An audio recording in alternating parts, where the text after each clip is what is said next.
Greetings, Aggies, and good evening. I greet you with a hearty Aggie pride. Welcome to the 2021 North Carolina A&T Alumni Town Hall. We are so glad that you joined us this evening or afternoon, depending on where you are.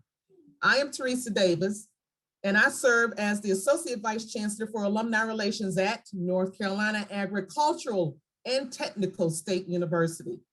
I am pleased to be joined this evening by Dr. Harold L. Martin, Senior Chancellor, Ken Sigmon, Vice Chancellor for University Advancement, Earl Hilton, our Athletics Director, Kim Gatlin, Board of Trustees member and Chair of the Advisory Council for Alumni Relations, and the Office of Alumni Relations team, Patrice Buchanan, Pam Tyson, Crystal Boyce, Jeanette Evans, and Alana Allen. We have additional members of the advancement team and athletics team on with us as well. We have a packed agenda this evening, so I will be brief with the housekeeping items. First, many questions were submitted in advance, and we thank you.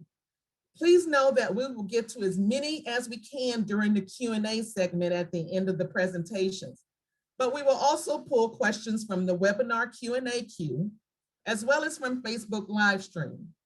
We will also allow for a few Aggies to pose their questions verbally. When we get to the Q&A, I will provide additional instructions.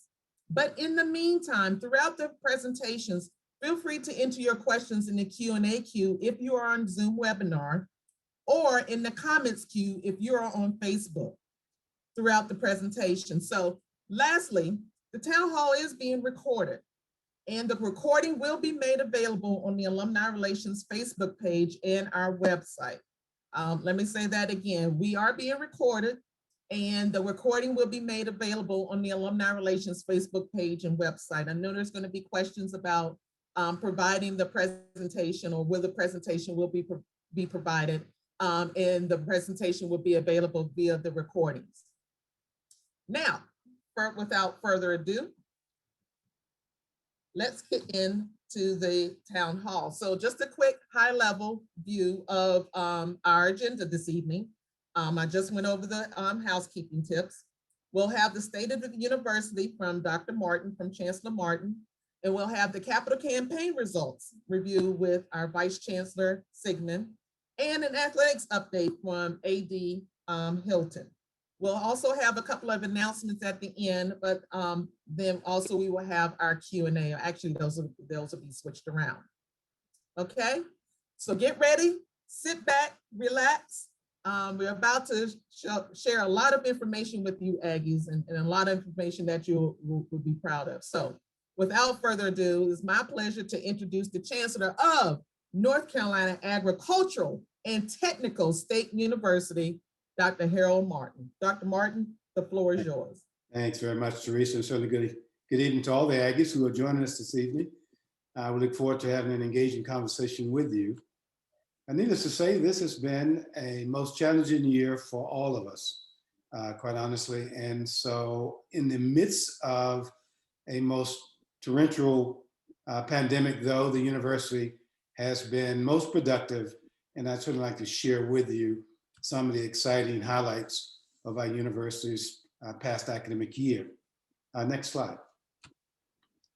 We'll give some updates quickly on organizational oversight of the institution, beginning first with the fact that, again, aligning everyone on the notion that we are a doctoral research university amongst the group of institutions who are similarly congregate classed as North Carolina A&T in the UNC system are East Carolina, UNC Charlotte, UNC Greensboro, and most recently, UNC Wilmington over the last year has also become one of the doctoral research, higher research universities in the UNC system.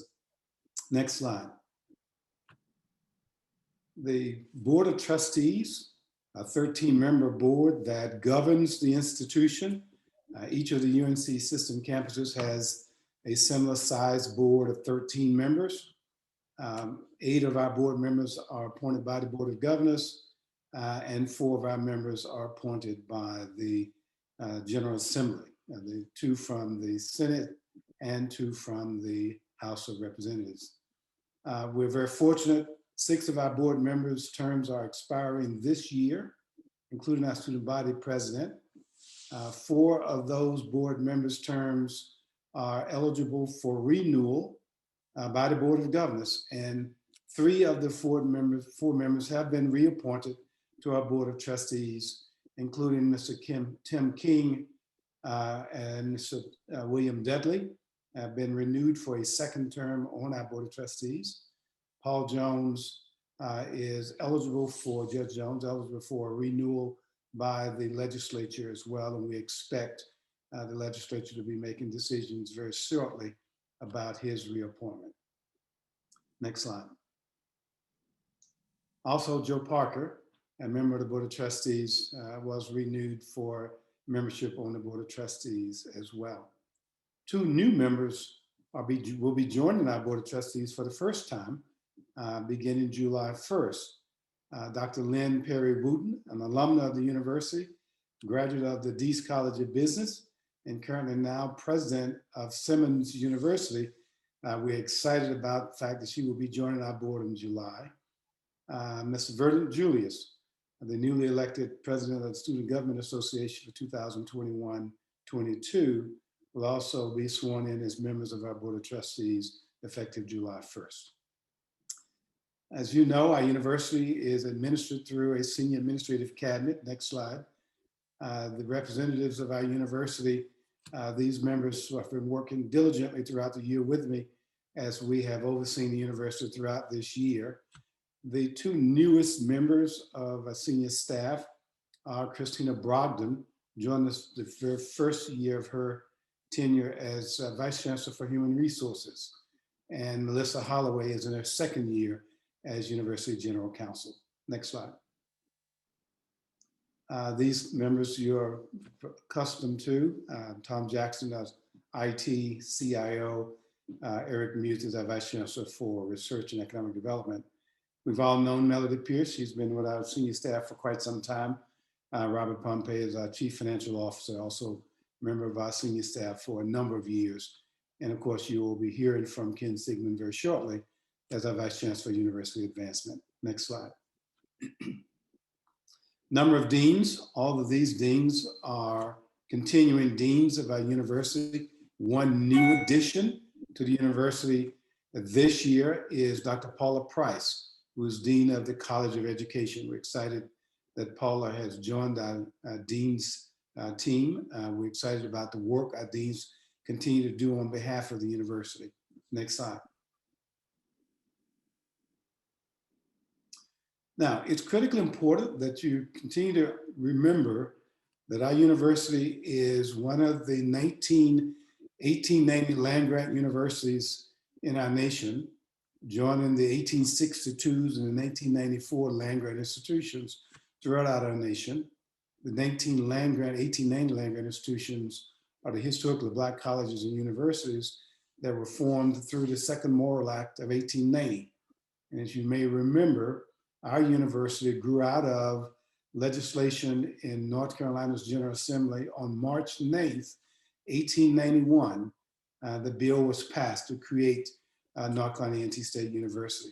So we are 130 years celebrating the excellent contributions of our university throughout our state and throughout our nation, and continues to grow and enhancing the impact that our university makes to our state and our nation as a whole. Doctoral research, land-grant university, 1890 campus. Next slide. And as part of our strategic plan and direction for our university, we have been very clear and very true to our university's mission as a land-grant institution, and so reaffirmed by university's recently approved mission for our university that commits our institution to advance knowledge, to scholarly exchange, and transforming our society with exceptional teaching, learning, discovery, and community engagement. We fulfill this mission of our university every day with the role of our academic programs, our research of our faculty, our graduate students and undergraduate students who are actively engaged in the uplift of our university as a competitive doctoral research 1890 land grant institution. We're a very, very proud land grant institution. Next slide. And it's through the role of our university as a land grant institution, a doctoral research candidate class institution, that we fulfill our university strategic plan, Preeminence 2023, in very significant ways. It is through the research, the education we do, and the commitment of our institution through our Board of Trustees, our university's leadership, our deans, and our faculty and staff to academic programs, and support of our university.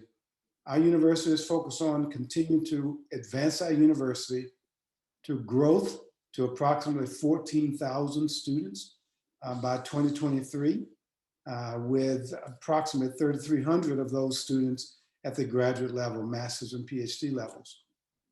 We're absolutely committed to ensuring that we are enhancing the 4-year, 5-year, and 6-year graduation rates and increase success of our university as a major and strong STEM institution of our university, with strong support in education, Dean's College of Business, as well as across our health sciences, and critically important in the arts and humanities and social sciences of our university.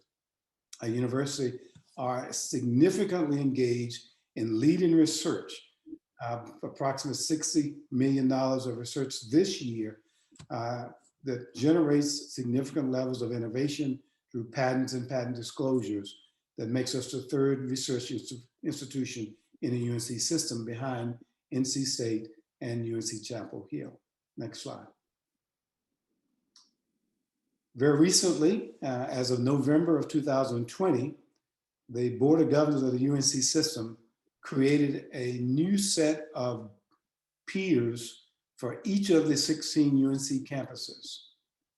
This is the new set of Board of Governors peers for our university: Florida A&M, Montana State, New Mexico State, Old Dominion, South Dakota State. You see the list. It is a list against which our university is held accountable for performance by the Board of Governors and the President of the university system. There are a set of measurable benchmarks for each of the universities against its consistent set of peers that the university must perform to every year. And we are measured against those performances each and every year based on retention of students, enrollment growth, enrolling of rural students, low-income students, producing graduates across our university consistent with our land grant mission and our peer group to meet those targets every year. And I would say to you, every year, we realize our targets for our university in significant ways, which we're very proud of. Each of these peers is at least a doctoral research R2 university. There are a select number of them who are R1s, including Montana State, New Mexico State, as examples in this group of universities, University of Southern Mississippi. We want aspirational R1 universities that also sets high expectations for a university year over year. Each of them is not only R2 or R1 university, but most of them are consistent with our land grant mission as well. Almost all of them, except a select few, are land grant institutions as well. Next slide. Based on the aggressive strategy built out in our strategic plan to grow our enrollment to 14,000 students as approved by our Board of Trustees, you can see that we're well on our way based on this enrollment chart that shows that our enrollment has continued to grow year over year for the last 7 to 8 years. This current year, our total enrollment was about 12,760 students. We're very pleased that we experienced, even in the midst of this pandemic, enrollment growth of our university just shy of 2% growth this year over last year. This focuses on our university continuing to be, for the 7th year, the largest historically Black college university in our nation. Next slide. And certainly as we continue to grow in our university's enrollment, as shown through this chart, we continue to grow in our degree productivity as well. This past year, May 2020 graduates, we produced 2,400 graduates. Our projection based on graduates for this year, inclusive of summer session 1 of this year, we're expecting to produce approximately 2,600 graduates, which is a major impact of our university, producing a broad array of graduates in a variety of disciplines, critically important to our state's needs and our nation's needs as well. So not only are we the largest historically Black college and university, but we continue to be the largest producer of African-American graduates in a variety of disciplines, including engineering and agriculture. For example, we're in the top 10 in production of graduates in kinesiology, family and consumer sciences, mass communications, and in the arts and social sciences. And we're in the top 10 in overall undergraduate degrees awarded to African Americans in our nation among all universities. So we're excited about the impact we have as a university through our enrollment growth and our degree productivity as well. Next slide. As demonstrated here, our research continues to grow. This past year, as a result of the pandemic and the closure of a number of funding agencies and the decline in federal funds available for increased research, research funding across all universities declined in modest ways. But based upon predictions and the productivity of our faculty this current academic year, we're expected to exceed $70 million of research for the first time in the history of our university. So we are confirming those numbers, and we will share with you our continuing growth in research this year as a result of the exceptional work of our faculty and our staff, our administrative team, in creating opportunities to continue to grow our research. What is exciting about this increasing research opportunities for our university is the fact that our faculty continue to be innovative in their research, creating increasing numbers of patents, patent disclosures, as well as opportunities to commercialize significant amounts of the innovation that emerges from our faculty and our graduate and undergraduate students on our campus. Next slide. It's also important for you to understand that our university measures its continued growth and contributions to our state, as most universities throughout our nation, and certainly here in North Carolina, measure what's called the economic impact. The research we do, the expenditures of our university, the contributions of our alumni when they come to town to do business with our university, the tuition and fees of our students paid to our university, and we in turn investing those resources as revenues into expenditures, salaries of our faculty and staff, our graduate students. Our economic impact for our university continues to be among the top 5 in the UNC system.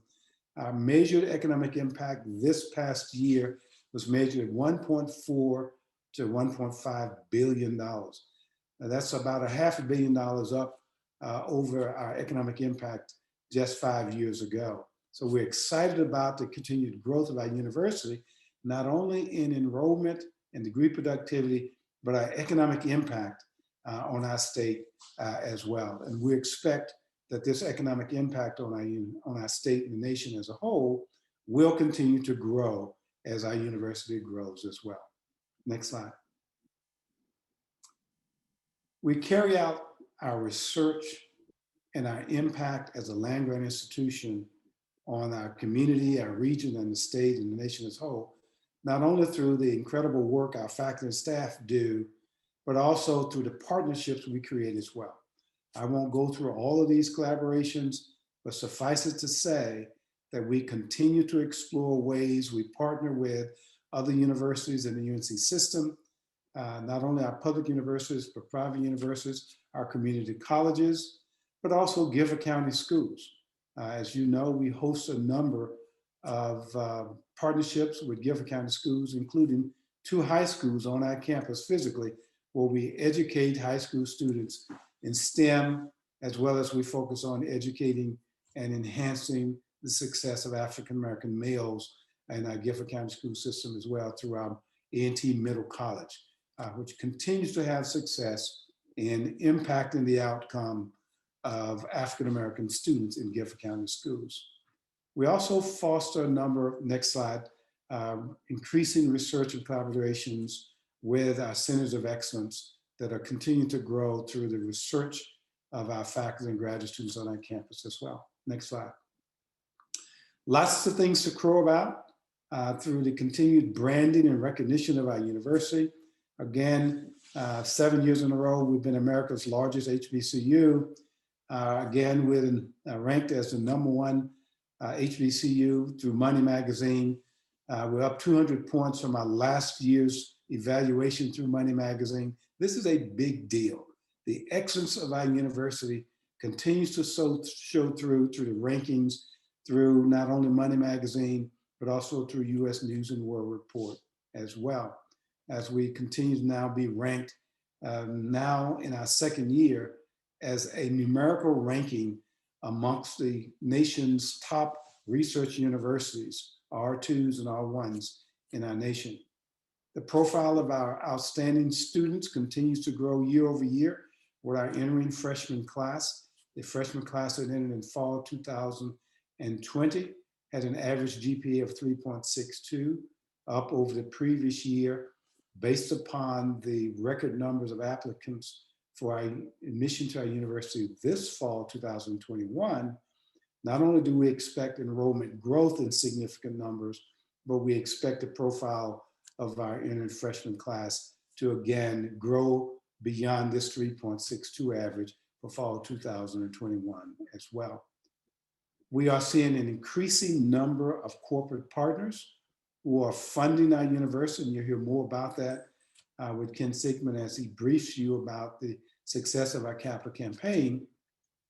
But we have been extremely pleased with the growing number of corporate partners who are investing significantly in our university that allows us to continue to invest in recruiting top students to our university, funding our academic programs, and supporting the work of our faculty on our campus. Some of those corporate partners are listed here: Cree, Carrier, Dominion Energy, IBM, for example, Walmart, Corning, as an example, recently Apple, a host of significant numbers of corporate partners making big investments in our university. Next slide.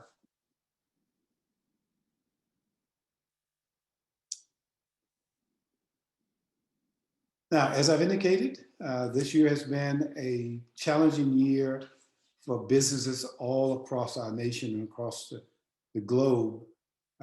It's no different for institutions of higher education as well. Next slide. And although we have had to operate our university during this pandemic, we, along with all universities in the UNC system, planned extensively this past summer, 2020, to open our universities for face-to-face instruction.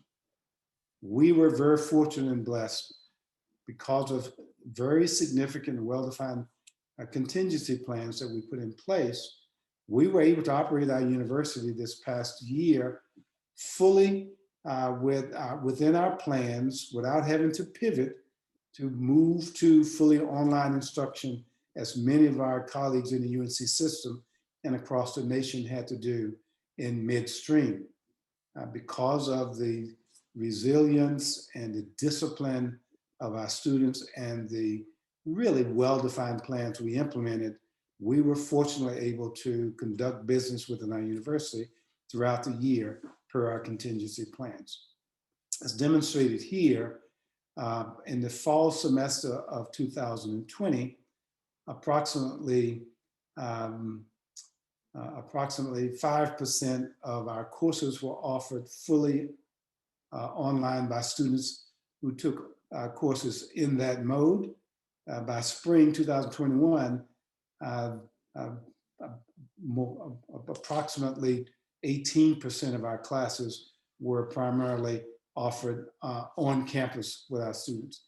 approximately 40% of our students were enrolled in distance-only classes in the fall.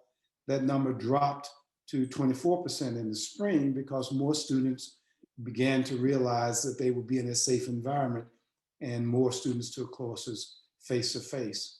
And in the fall, about 55% of our students had a blend of on-campus and distance courses in the fall. In the spring, that grew to approximately 57%. And so throughout the year, fall and spring, we had a number of students taking courses in a hybrid mode. About 25 to 40% were in that distance education mode only, and somewhere between 5 and 18% took face-to-face classes only.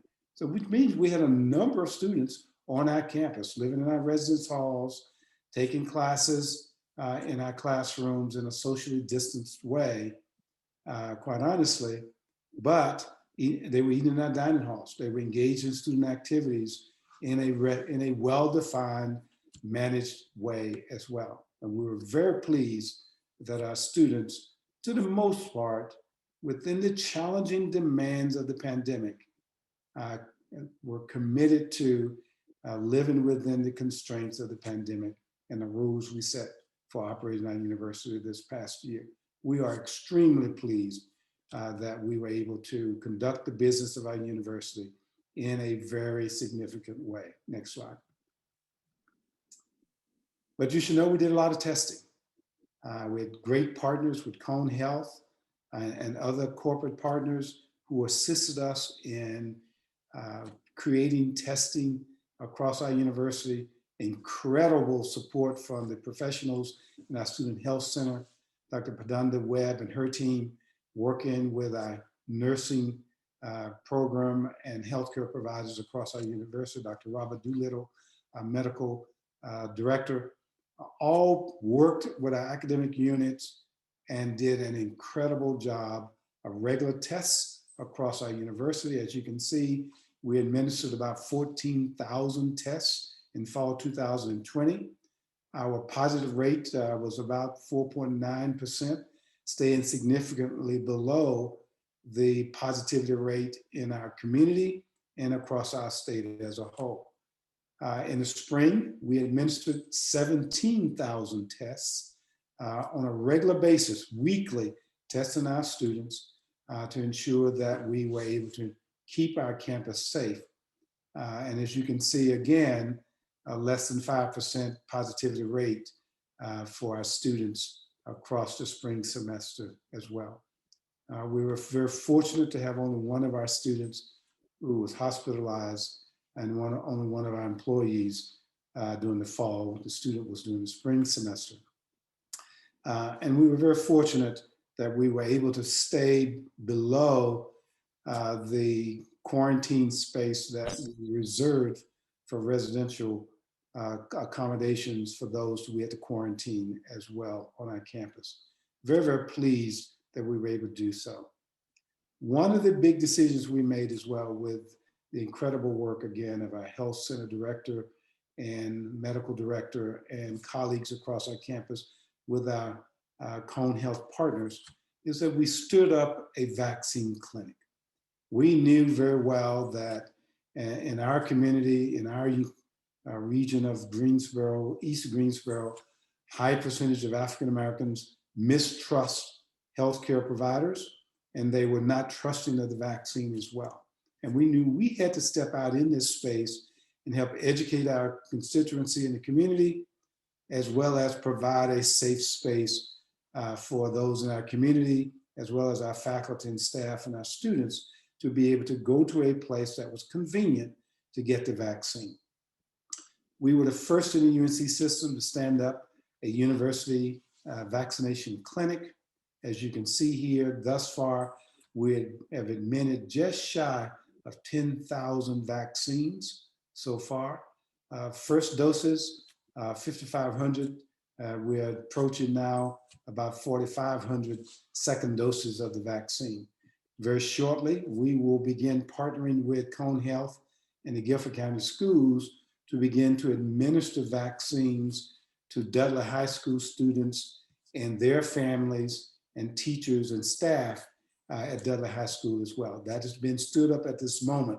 And this is the kind of incredible work that our university, through its land grant mission and partnering with this community, has been doing throughout this pandemic, which I'm excited about and very pleased that we have been able to provide this kind of work in support of our community, but also in support of our university as well. Next slide.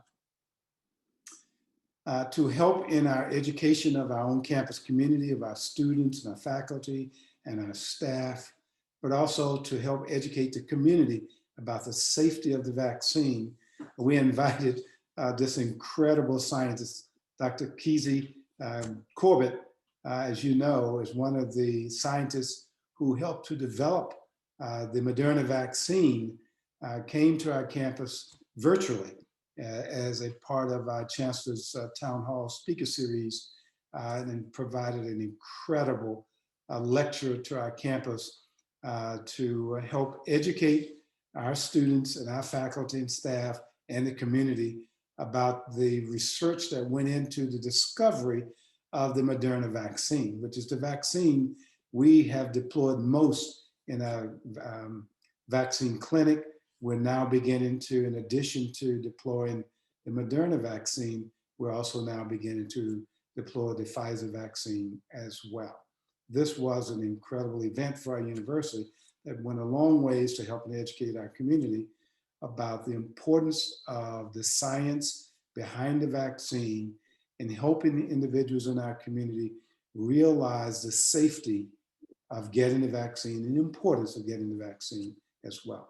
And that has accelerated numbers of individuals coming to our vaccine clinic on our campus to actually get the vaccine as well, which we're very pleased about. Next slide.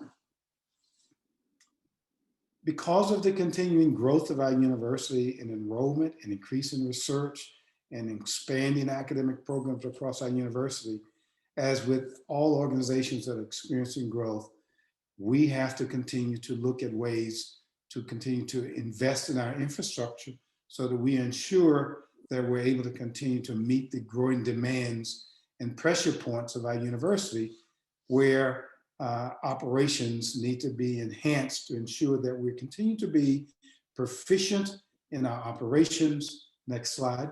And so I just want to share with you, there are several areas where we know we have got to continue to add staff, broaden the operations, realign organizational activity on our campus.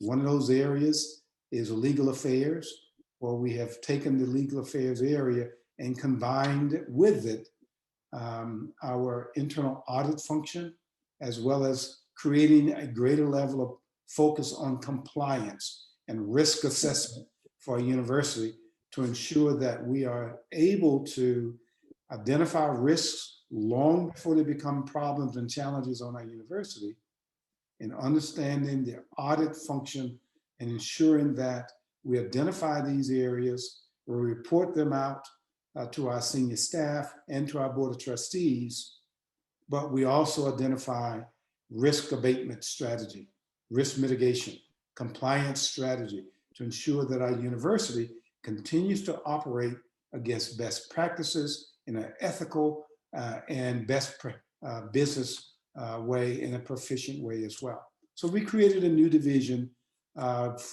bringing all of these areas together, creating a new division of legal affairs, risk and compliance. And it was established this past February. And this area now is receiving new positions for legal affairs, staffing to support growth in compliance, and growth in audit to ensure that we are meeting our Title IX obligations and the like. And General Counsel Melissa Holloway is now Vice Chancellor and General Counsel for the university that oversees this new division for our university. Next slide. We've also created a need to make bigger investments in our Division of Research and Economic Development as we continue to place more pressure on DORAD, as we refer to this division, to enhance research, enhance innovation, and grow through our innovation patents and patent disclosures. And through that growth of innovation, we're also able to enhance our capacity to enhance revenues through commercialization, as well as spin out of small companies to commercialize the technologies being developed by our faculty and our graduate students in our research laboratories as well. We're also seeing the need to invest in new staff who work more closely with our deans and our chairpersons, our faculty, to enhance growing research opportunities with federal agencies who fund research and state agencies, so that we are enhancing the ability of our faculty to produce more timely and larger and more collaborative research proposals on our campus that allows us to grow our research.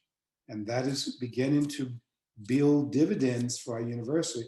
As I indicated earlier, we're expecting our research volume through this year to grow beyond $70 million for the first time in the history of our university.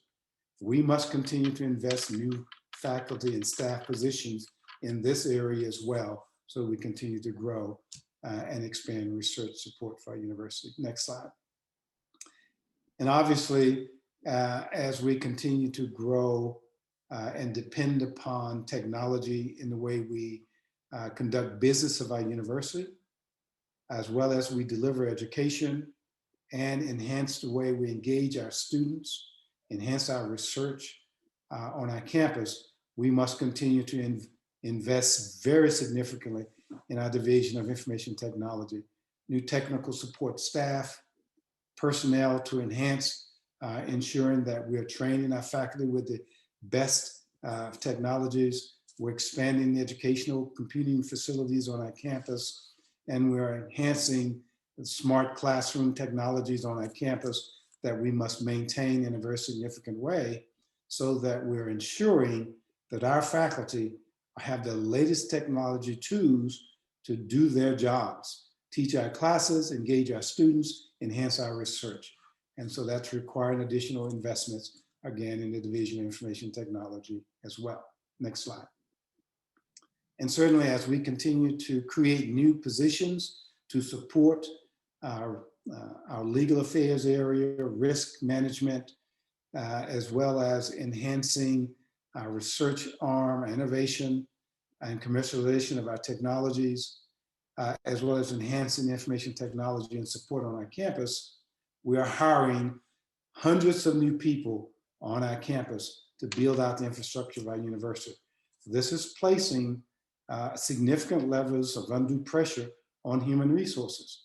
We've got to continue to build out additional staff that helps us support human resources functions as well, so that we're able to conduct more timely searches for increasing competitiveness of the staffing that we're building and recruiting talented people to our university and retaining these talented individuals on our campus as well. So we're adding additional personnel to human resources as well. Next slide. So as we continue to build out these infrastructure units, again, we are a growing organization in Greensboro. We are amongst one of the many rapidly growing organizations that are creating new jobs for Greensboro, and again, enhancing economic impact of our university in North Carolina, in the region, as well as in East Greensboro, creating increasing numbers of job opportunities for our university and our community, our state and the region as well. As we continue to raise more money to support our university, one of the areas we continue to raise competitive support because of the generosity of donors like you and friends of our university and corporate partners, we are also realizing that we have to more timely deploy these scholarships through awards to new students, undergraduate and graduate students we're recruiting to our university, but also to those students who are returning to our institution. They may not have come to our university on scholarships, but these students are doing exceedingly well as students on our campus, and they deserve to have access to growing opportunities for scholarship support as well.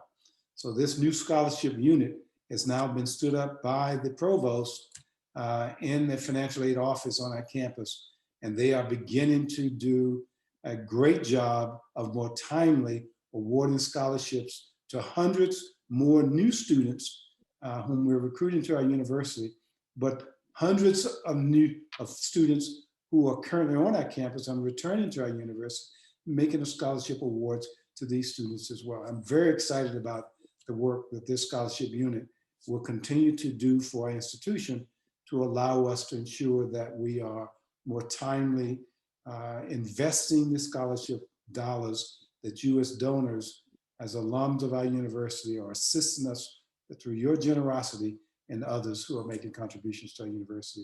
Next slide. Some highlights. Growth, yes. Continued success of the university during this pandemic, yes. But we've had some excitement this year with significant successes of our faculty, our staff, and our students. Let me share a little bit of some of those highlights. These are just a glimpse of some of the highlights. Next slide. One of the big successes for our university this year is the success in gaining reaffirmation of accreditation by the Southern Association of Colleges and Schools, the Commission on Colleges and Schools.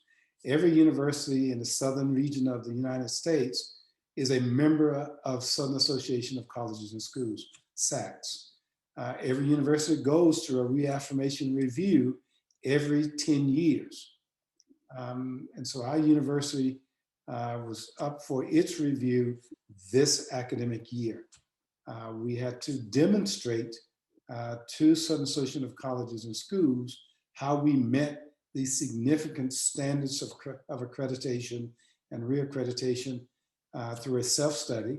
This work was overseen by our provost, Dr. Beryl McEwen, and a large team that she worked with for the past 3 years in preparation for this site visit to our campus. So in March, a large team of college and university presidents and provosts and finance officers and business leaders descended upon our university virtually. Normally this is a face-to-face visit, but because of the pandemic, all site visits were held virtually. This team descended upon our campus virtually in March and met with a variety of groups of faculty and administrators, including members of our leadership team and me, deans and other academic members of the university. At the end of the 3-day period, the team met with a small group of our administration and me to report out their preliminary findings. And we were thrilled to hear that the SACS team reported no recommendations of any shortcomings of our university in meeting any of the competitive standards for reaffirmation. This is very unusual. Very few universities in their SACS review for reaffirmation without any recommendations. And so this was a big deal. It speaks to the excellence of our university and the hard work of our provost working with the team to ensure that we demonstrated in a significant way how we not only met these standards, but we exceeded these standards in significant ways. So there were a number of commendations offered by the site visit team as part of their review with us, as part of the exit debrief with us before they left the campus. So I'm excited to share with you that we met and exceeded these expectations, and our university will be reaffirmed for another 10 years of accreditation by SACS at its December meeting in 2021. So we're delighted to share this news with you. Next slide. We're also excited to share with you, and Ken Sigmon will share this with you as well, that John R. and Kathy R. Harrison, alums of our university's College of Education, have made a generous donation to the university to name our College of Health and Human Sciences the John R. and Kathy R. Harrison College of Health and Human Sciences. This makes the second college of our university to be a named college because of the generosity of donors. As you recall, Willie A. Deese, alum of the Deese College of Business, invested through a significant donation to the university to name our College of Business the Willie A. Deese College of Business as well, and now the second college of our university to be a named college. These are incredible alums of the institution. They are out of Charlotte. They're doing exceedingly well and just very generous, good-hearted, incredible alums of our university. We are very proud of these individuals and their generosity to the university. And as you know, our Board of Trustees made a decision to recognize our university and have approved the naming of our new engineering building, the Eric Research and Innovation Complex, in my honor. I must tell you how honored I am and humbled by the action of our Board of Trustees. Next slide. Our Deese College of Business was ranked the #1 graduate business school at a public HBCU in our nation by the U.S. News and World Report. This is a big deal to have our Deese College of Business ranked as the #1 graduate business school among public HBCUs in our nation. We're excited about this ranking. The MBA with supply chain management concentration was also ranked #19 among all universities in the nation at the undergraduate level for supply chain management, and was ranked #21 and the top 25 for 2020 among graduate programs. So we're excited about those recognitions. We're also pleased to announce that the Deese College is ranked among the nation's best business schools for women in 2021 by College Consensus at #11 in the list of top 50 business schools in the nation as a whole. So incredible rankings for our Deese College of Business. Next slide. As you may have heard by now, our Honda AllStar Challenge team, represented by this group of incredible students and coach, won the Honda AllStar Championship this year for the first time. The team members, Malcolm Hawkins is the team captain, Francis Kendrick, coach here and captain of the team, Mitchell Wilson and Samara Daniels, all hail from the university, representing from our College of Honors program. All are underclassmen, so they will all be returning next year. We defeated Morehouse, the reigning champion from last year, in the semifinals, and defeated FAMU this year in the finals. We're excited about this. With this championship also comes $75,000 to the university for scholarship support on our campus as well. And kudos to our coach, who did an incredible job out of our College of Art, Humanities, and Social Sciences. Coach Terrell has done a remarkable job. He's been working with his team, demanded the best of this group, and we're excited about the recognition this team continues to bring to our university. Honda Campus All-Star Champions. Next slide. As you know as well, Victor Solomon, Mr. A&T this past year, is now in the finals of the NBC's Voice. So we want you to continue to pay attention and vote often for Victor. He had the highest number of votes to get into the finals. We are excited about his recognition and the recognition he's bringing not only to his family, but to our university as well. And as many of you know, he is being coached by John Legend on the John Legend team. He wowed John Legend and the coaches and the folk on NBC Voice on the very first night by singing one of John Legend's iconic songs. And and he has simply been wowing our nation as a whole every session where he has appeared on the Voice. And so let's pay attention for the next session and the finals on Monday at 8 p.m. Eastern Standard Time. We will see him in his finale, seeking to win the Voice competition as well. And so we're looking forward to you joining us on this evening as we continue to cheer him on to victory. Victor Solomon, an outstanding young man as well. Next slide. Needless to say, we are very proud of former Secretary Michael Regan of North Carolina's Department of Environmental Equality, who has been appointed by and now been sworn in as the administrator of the U.S. Environmental Protection Agency. He speaks at every opportunity about the incredible educational experiences he has received here at North Carolina A&T. And this picture of he and his son has made its way across social media. And as you continue to monitor Michael Regan, as he speaks about the growing opportunities for climate change in America and the world, he is leading this global conversation, an Aggie who has done an incredible job here in North Carolina, and we expect will continue to do an exceptional job as administrator of the US EPA as well.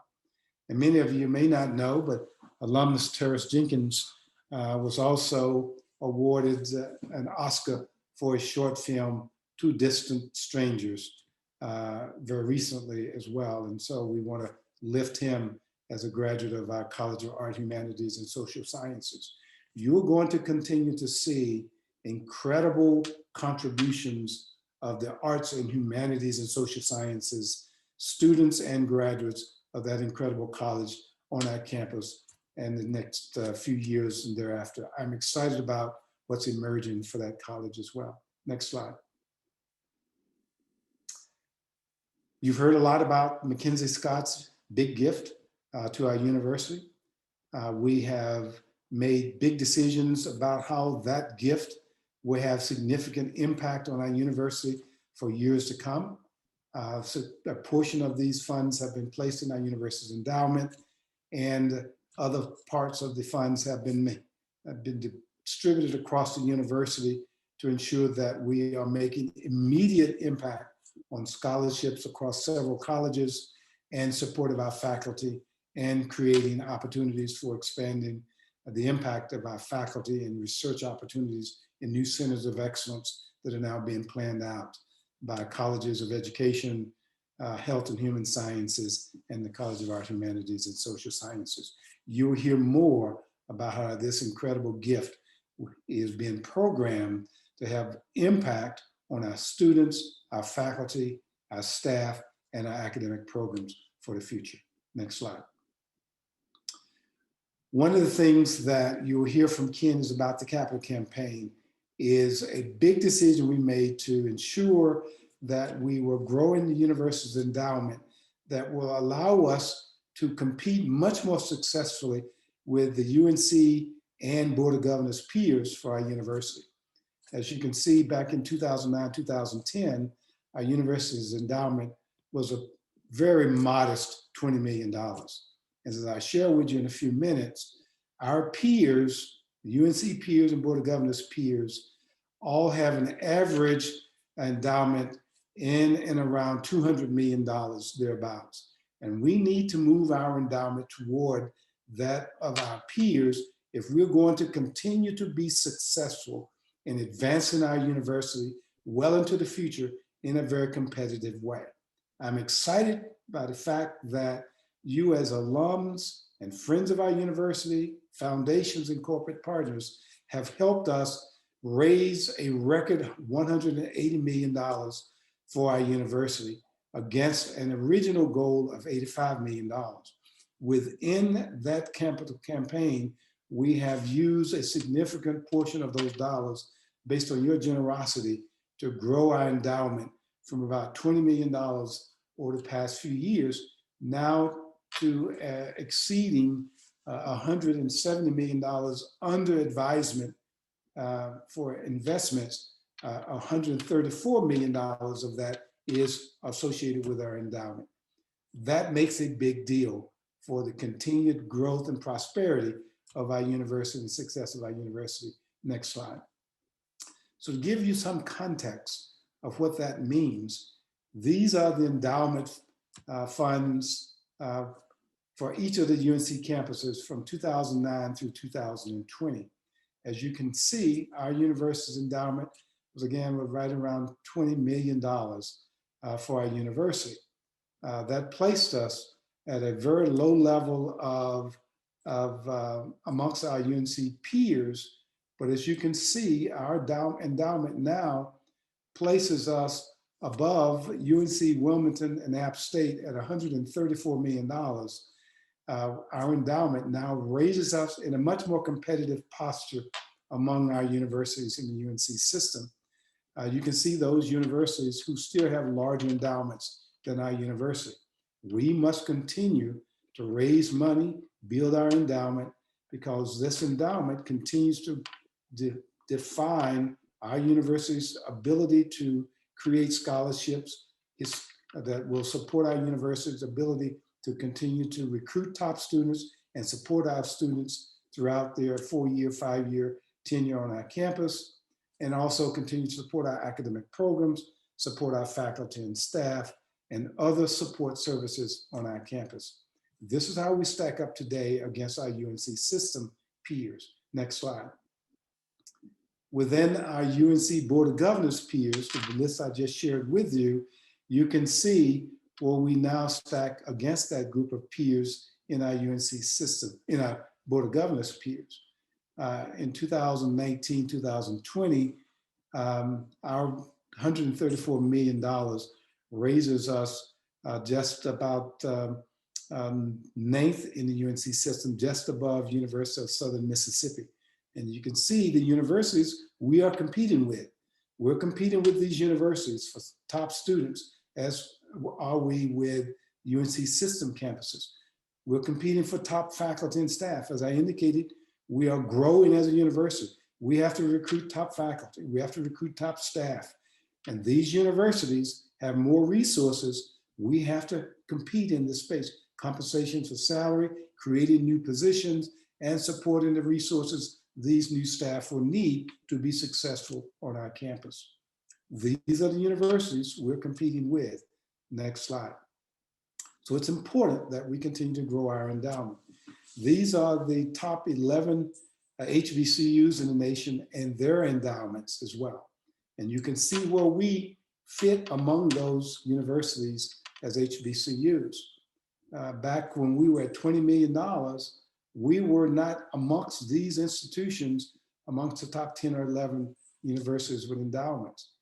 Well, university of our brand and recognition and continued growth, we must be amongst the top universities, whether they're UNC system campuses, among our Board of Governors peers, or among the historically Black colleges and universities.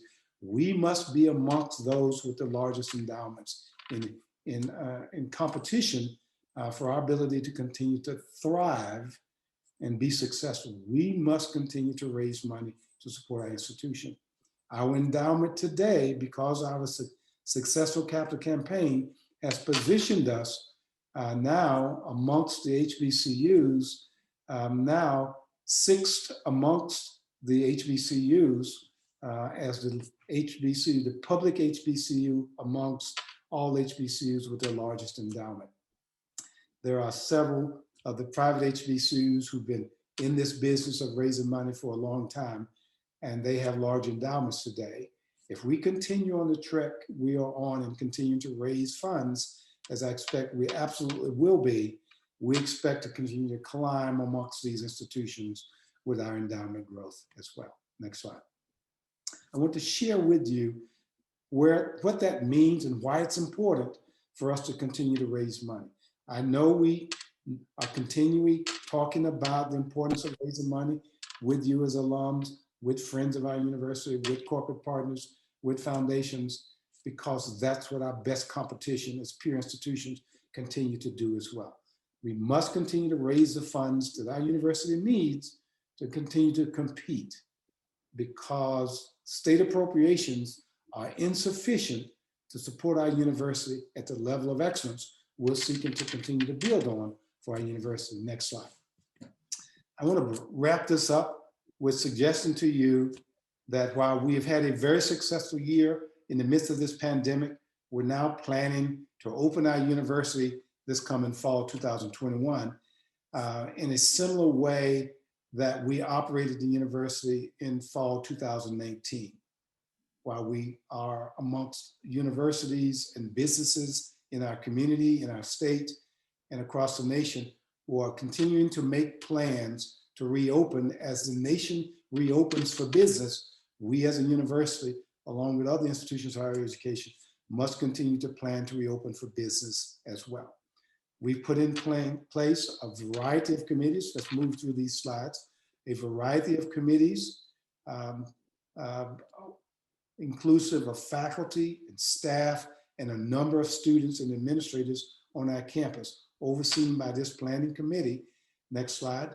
And working groups who are looking at the academic affairs, the budgeted resources we're going to need, how we will engage our students through student affairs, how athletics will operate this coming year, and you'll hear more about that from AD Earl Hilton, the communication strategies of our university, and what are the undergirding strategies we must put in place to ensure the health and wellness of our university. These are the working groups of faculty, staff, administrators, and students who are helping us think this through as we plan to roll out strategy for operating our university this coming fall 2021. Next slide, please. So our plans call for us to operate certainly with some level of social distancing, wearing masks, cleansing our administrative and operational facilities and our classrooms with levels of intensity. We're expecting to house students in our residence halls at the highest level of capacity. We're expecting to fill up our residence halls. We'll maintain one of them for a quarantining space as we've consistently done. We will do high levels of testing. We will continue to deploy vaccinations to faculty, staff, and students as well. While our state will not mandate for our universities to have the vaccine before students and employees return for this fall because of the law, and we don't expect the legislature to change our state law, we are putting in place expectations for our employees, our faculty and staff and administrators, and our students, and a very aggressive campaign to encourage strongly all to get vaccinated, and putting in expectations for strategy to ensure that we are monitoring those who are seeking the vaccination. But we expect to open our university in full operations this coming fall. We're communicating these strategies to our families and our students and into our employees as we are finalizing these decisions with these planning groups on our campus as well.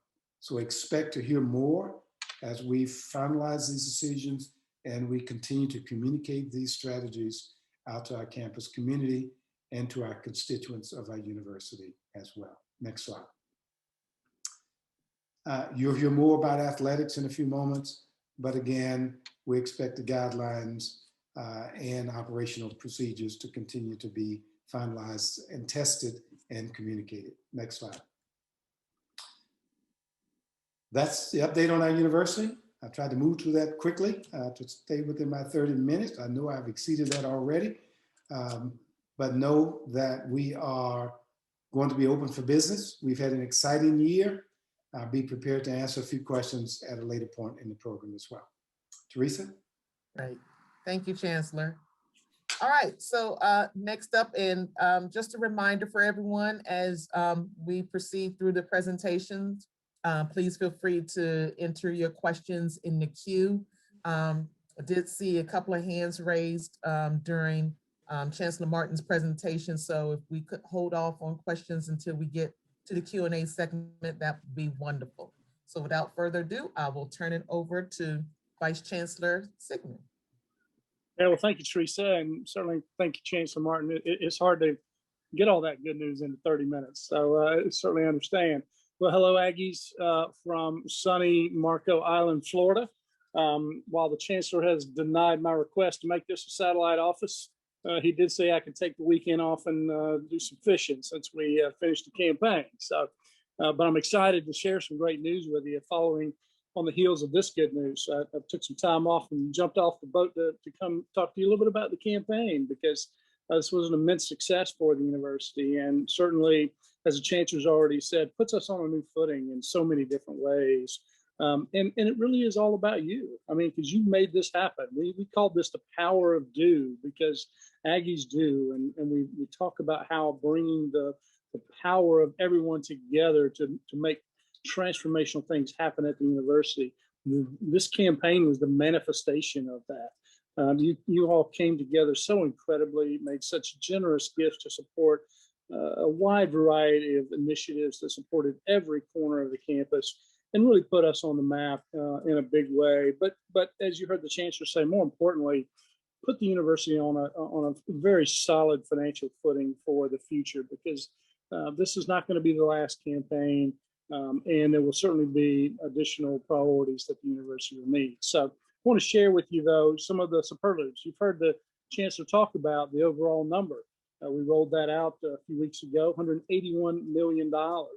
We set out on this adventure well, when I arrived in 2015 in earnest, and set a goal of $85 million. We soon realized that we were going to surpass that number and raise our sights to 100. Well, we were even more surprised and impressed when we started to receive very generous corporate gifts, the transformational gift from Mackenzie Scott, as well as ongoing gifts from alumni and friends of the institution. It took us all the way to that $180 million mark. But campaigns aren't just about the dollar amount at the end of the day. It's about the impact that those dollars have and what they do and where it came from and what that says about our future as an institution. So I want to share with you some of the sort of insights from the campaign outside of the $181 million. So next slide, please, Teresa. So we wrapped this campaign up on December 31st of 2020. And as you can see, we had over 21,000 total donors to the campaign during that counting period.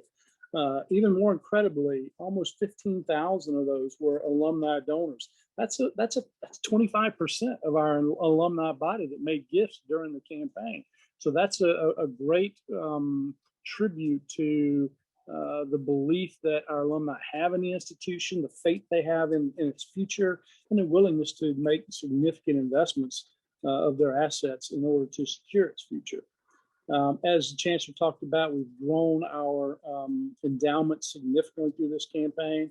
When you think about institutions that are household names, one of the things you'll find that they all have in common, they may have different disciplines, they may be different sizes, maybe in different locations, but the one thing that they will all have in common is they'll have a very generous endowment that allows them to meet all of the needs of the institution, whether it's students, faculty, staff, facilities, infrastructure, IT, programs, and that is what sustains those institutions. And that's what gives them the brand that they have, and it gives them the results that they have. And one of the other important factors here, we had at the outset of this campaign a goal of raising $55 million for students directly in the form of scholarships. That's endowed and non-endowed scholarships, and a wide variety of scholarships, from need-based scholarships to merit-based scholarships, because they're all very important. Some for recruiting, some for retention and success of our students, because our goal is to not only recruit and retain the bright students, but also make sure they have all the tools for success and that they graduate on time and with as little debt as possible. And so these endowed scholarships are very critical to that. And this provides now on an ongoing basis millions and millions of new dollars each and every year that's going to be sustainable in perpetuity to make sure that we can provide that same kind of support for generations of Aggies to come. And when we say 271 endowed scholarships, that's not just 271 students, because many of those funds supported multiple students. So now you're talking about hundreds and hundreds of students who will be receiving those scholarships to allow them to be successful at A&T. Another telling factor of this campaign is that we had 35 gifts of $1 million or more, 28 from corporations and foundations, and we had 7 gifts that were from individuals or alumni couples throughout the campaign as well. And campaigns like this are really built on sort of 3 layers. One is these transformational gifts of $1 million or more, gifts of endowment that are $25,000 or more, and then the multitude of alumni who support with gifts anywhere from $25 to $2,500. Those are the real building blocks of a campaign. And you all came through with flying colors in all of those. So again, we can't thank you enough for your generous support. So next slide, please, Teresa. This was a report that we used throughout the campaign just to keep everyone informed. And as I said, campaigns aren't just about the dollars, they're about what they do. And as you can see, the four cornerstones of this campaign for us were students, our faculty in terms of chairs and professorships. And we now have a total of 22 endowed chairs and professorships that allow us to recruit the faculty of the future, who not only are brilliant researchers that generate those research dollars the Chancellor was talking about, but also bring that into the classroom and make that part of the educational experience for our students. And then, of course, program support, the various programs from the honors program to study abroad and others that were supported during the campaign are very critical to the well-rounded students and the experiences they have outside of the classroom, some inside the classroom, but all of the opportunities that they have that are funded through private support. And then, of course, facilities, making sure that we have state-of-the-art laboratories, state-of-the-art classrooms, and other facilities around campus, student center and programmatic funds for those kind of things. And so very delighted to report to you that campaigns don't always hit their each of their sub priorities or goals within the campaign, but we certainly exceeded our goal for student support and program support, as well as the overall goal. So next slide, please, Teresa. So a few other ones we've talked about. We obviously came out of this with 2 named colleges. That was a goal we had as a result of this campaign. Not only because of the forces that it brings to bear from just the resources in and of itself, because those gifts are discretionary gifts that are endowments that will be there for generations of deans to come and helping them shape the college 20, 50, 100 years into the future. And so these generous donors have made those kind of unrestricted or discretionary endowment gifts that allow the college to meet today's needs, but the unforeseen needs that they'll be facing 100 years from now. And so it's the kind of resources that come to bear, but also the brand and brand recognition of the college, because now faculty members can say they're from a branded college, or students graduate from the Dease or the Hairston College now. And so that's going to be an enduring legacy, not only for the donors themselves, but everybody who has benefited and will benefit from those colleges. As the Chancellor said, the transformational gift of $45 million from Mackenzie Scott allowed us to also reach into some areas that don't always get the kind of support that you would see at a STEM institution. So we were able to create the February 1 Scholars Program, which mirrors our flagship program scholarships like the Cheatham Whites and the Dowdies and the Alumni Scholars. And do that in disciplines that don't always rise to the top in campaigns like this. And that's our College of Arts, Humanities, and Social Sciences, College of Education, and now the Hairston College of Health and Human Sciences. But what's interesting is when you look at some of the enrollment numbers the Chancellor talked about, some of those are some of our fastest growing colleges as well. And so it's important that we make investments in there. As I mentioned, 25% of our alumni made gifts during the campaign. But we hit the highest participation rate in our history in one single year of the campaign at 11%. And what's even more important about that is the average for a large public institution like A&T these days is probably less than 5%. And so this is more than double that. So again, speaks volumes to the Aggie pride, the concept of Aggies do, but also the belief and the support you have for the future of the institution and the trajectory that it is on. Obviously, we talked about growing the endowment. It was a big part of this campaign. So we had over $80 million that went to growing our endowment throughout this campaign. Again, in a variety of ways: programmatic funds, faculty chairs and professorships, scholarships, and new scholarship programs. And so, again, those kind of gifts are the ones that put our endowment on the map, but also provide those critical resources. And then I've mentioned the other two, but lastly, the individual account giving accounted for over $100 million of this total, so 57%. So that also, again, speaks volumes to the generosity of our alumni and friends who want to support the institution. When I arrived in 2015, we were deriving the overwhelming revenue each year from private philanthropy, from corporations and foundations. But this campaign has really flipped that model and has shown alumni the value of investing back into the institution and what it can do for its future.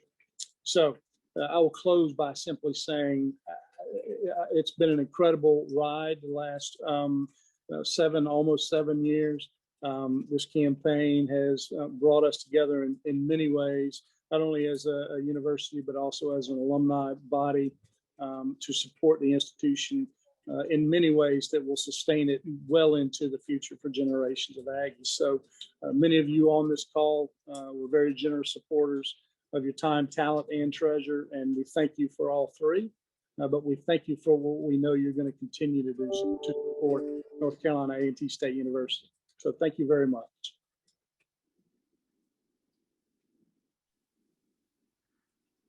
All right, thank you, Vice Chancellor Ken. We appreciate it. So next up, and again, just a quick reminder, we will take questions at the end, but again, continue to use the Q&A queue if you are in Zoom to enter your questions. And then also if you are on Facebook Live to enter your questions as well.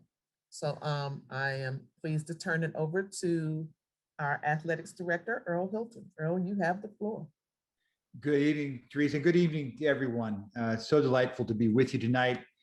Certainly difficult to follow the Chancellor and Ken's presentations. Lots of good news and exciting stuff happening with the university and with the capital campaign. Just very pleased with where we are and so excited to be part of this. I appreciate you investing your time with us tonight, and I hope that as we visit for the next few minutes, that you will find that this has been worth your investment of time. We're going to run through some quick things in athletics, hopefully touch a couple of questions that may be on your mind and give you some sense of where we are. First thing I want to talk about is an athletics capital campaign. This is not a campaign rollout, and it's certainly following on the heels of the most successful capital campaign in the history of any public HBCU or any HBCU. And so we're talking now about an athletics capital campaign. Let me do some level setting really quickly for you. Take you back to 2010, 2011, when we started this thing. We had a strategic plan that involved recruiting the right student athletes who could solve our academic challenges and win championships. You may recall, and we'll look at some slides in a minute about where we were from a penalty perspective with the NCAA. But we had to identify and hire the right coaches and then establish and support the appropriate expectations for excellence in athletics, academically and competitively. And as we have said, and as the facts bear out, there is no conflict between academic excellence and competitive excellence. Student athletes who are successful in the classroom are also successful on the courts and the fields. And so that was our first priority: identify the right coaches and establish the appropriate expectations, who could recruit the correct student athletes, who could solve our academic challenges, do well in the classroom, graduate, who would win championships, which would lead to increased fundraising, which would result in an investment in facilities. Now, I highlight facilities because facilities is the arms race in athletics today. It is where the battles are won and lost in terms of recruiting top-tier student athletes, where they play, where they dress, how they travel, the gear that they have, the support which their coach and their teammates have, locker rooms and office space and recreational space and teaching space matter in today's recruiting battles. So this was the plan that we established 10 years ago and that we have in large measure executed. Running through this very quickly, remember where we were in terms of NCAA penalties, APR penalties. Specifically, you look back in 07, 08, our football program had never been out of APR penalty. In fact, since the beginning of the program, we had been in penalty with the APR. Men's track, indoor and outdoor, was in penalty in 11 and 12, and women's tennis and men's basketball also found themselves in APR penalty. So we had some work to do from an academic perspective in order to solve those challenges. You're looking at a slide here that shows APR rates. The blue vertical bars are the APR rates for our institution from 2009 to 2019. The gold bar you see, the line here that runs horizontally on the page, is a graduation success rate metric that the NCAA calculates. It's a graduation rate. And you can see that both of these numbers, both of these metrics have improved dramatically over the last decade. Our student athletes are as well prepared and performing as well academically as in our history, and graduating at the highest rates we've ever measured in terms of distinguishing student athletes from the general student body, graduating at rates that exceed 80% right now, which is just fantastic from my perspective. The next piece of this, as we talked about, student athletes who solve our academics and also win championships. We have been a Division I program for 50 years.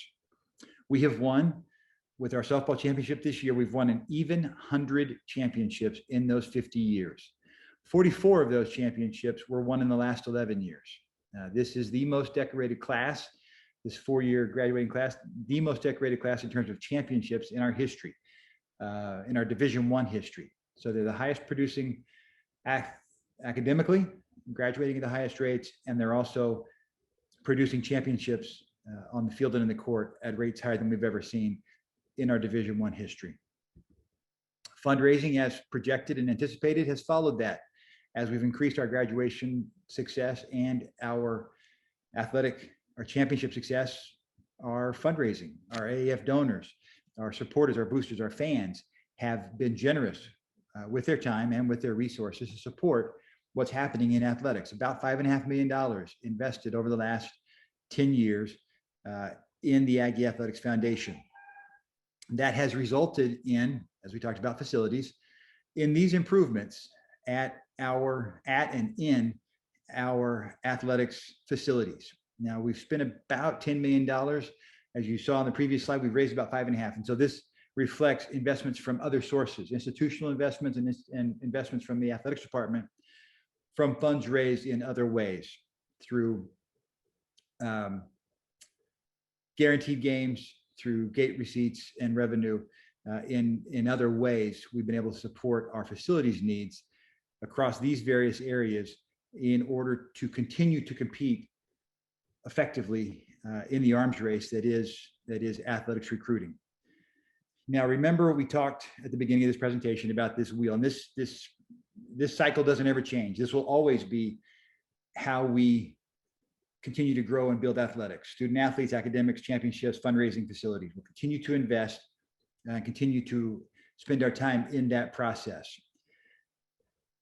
We have had that particular process on a minivan in the last few years, a very dependable minivan. It's done well for us. It has taken us to a lot of places, and we're going to continue to use the minivan for a few more years because it's been good to us and we've been able to go where we have wanted to go.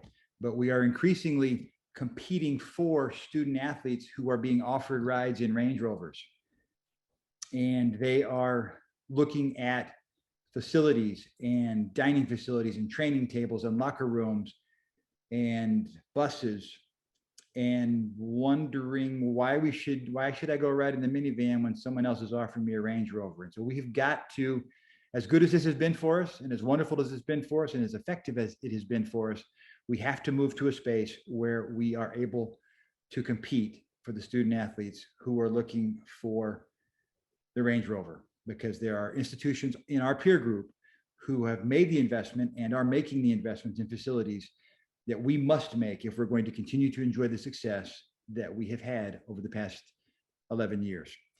Now, the opportunity to do that is going to come through an investment in a capital campaign. And we're not going to go through this presentation completely or at all, but this will be a combined campaign with athletics and the band.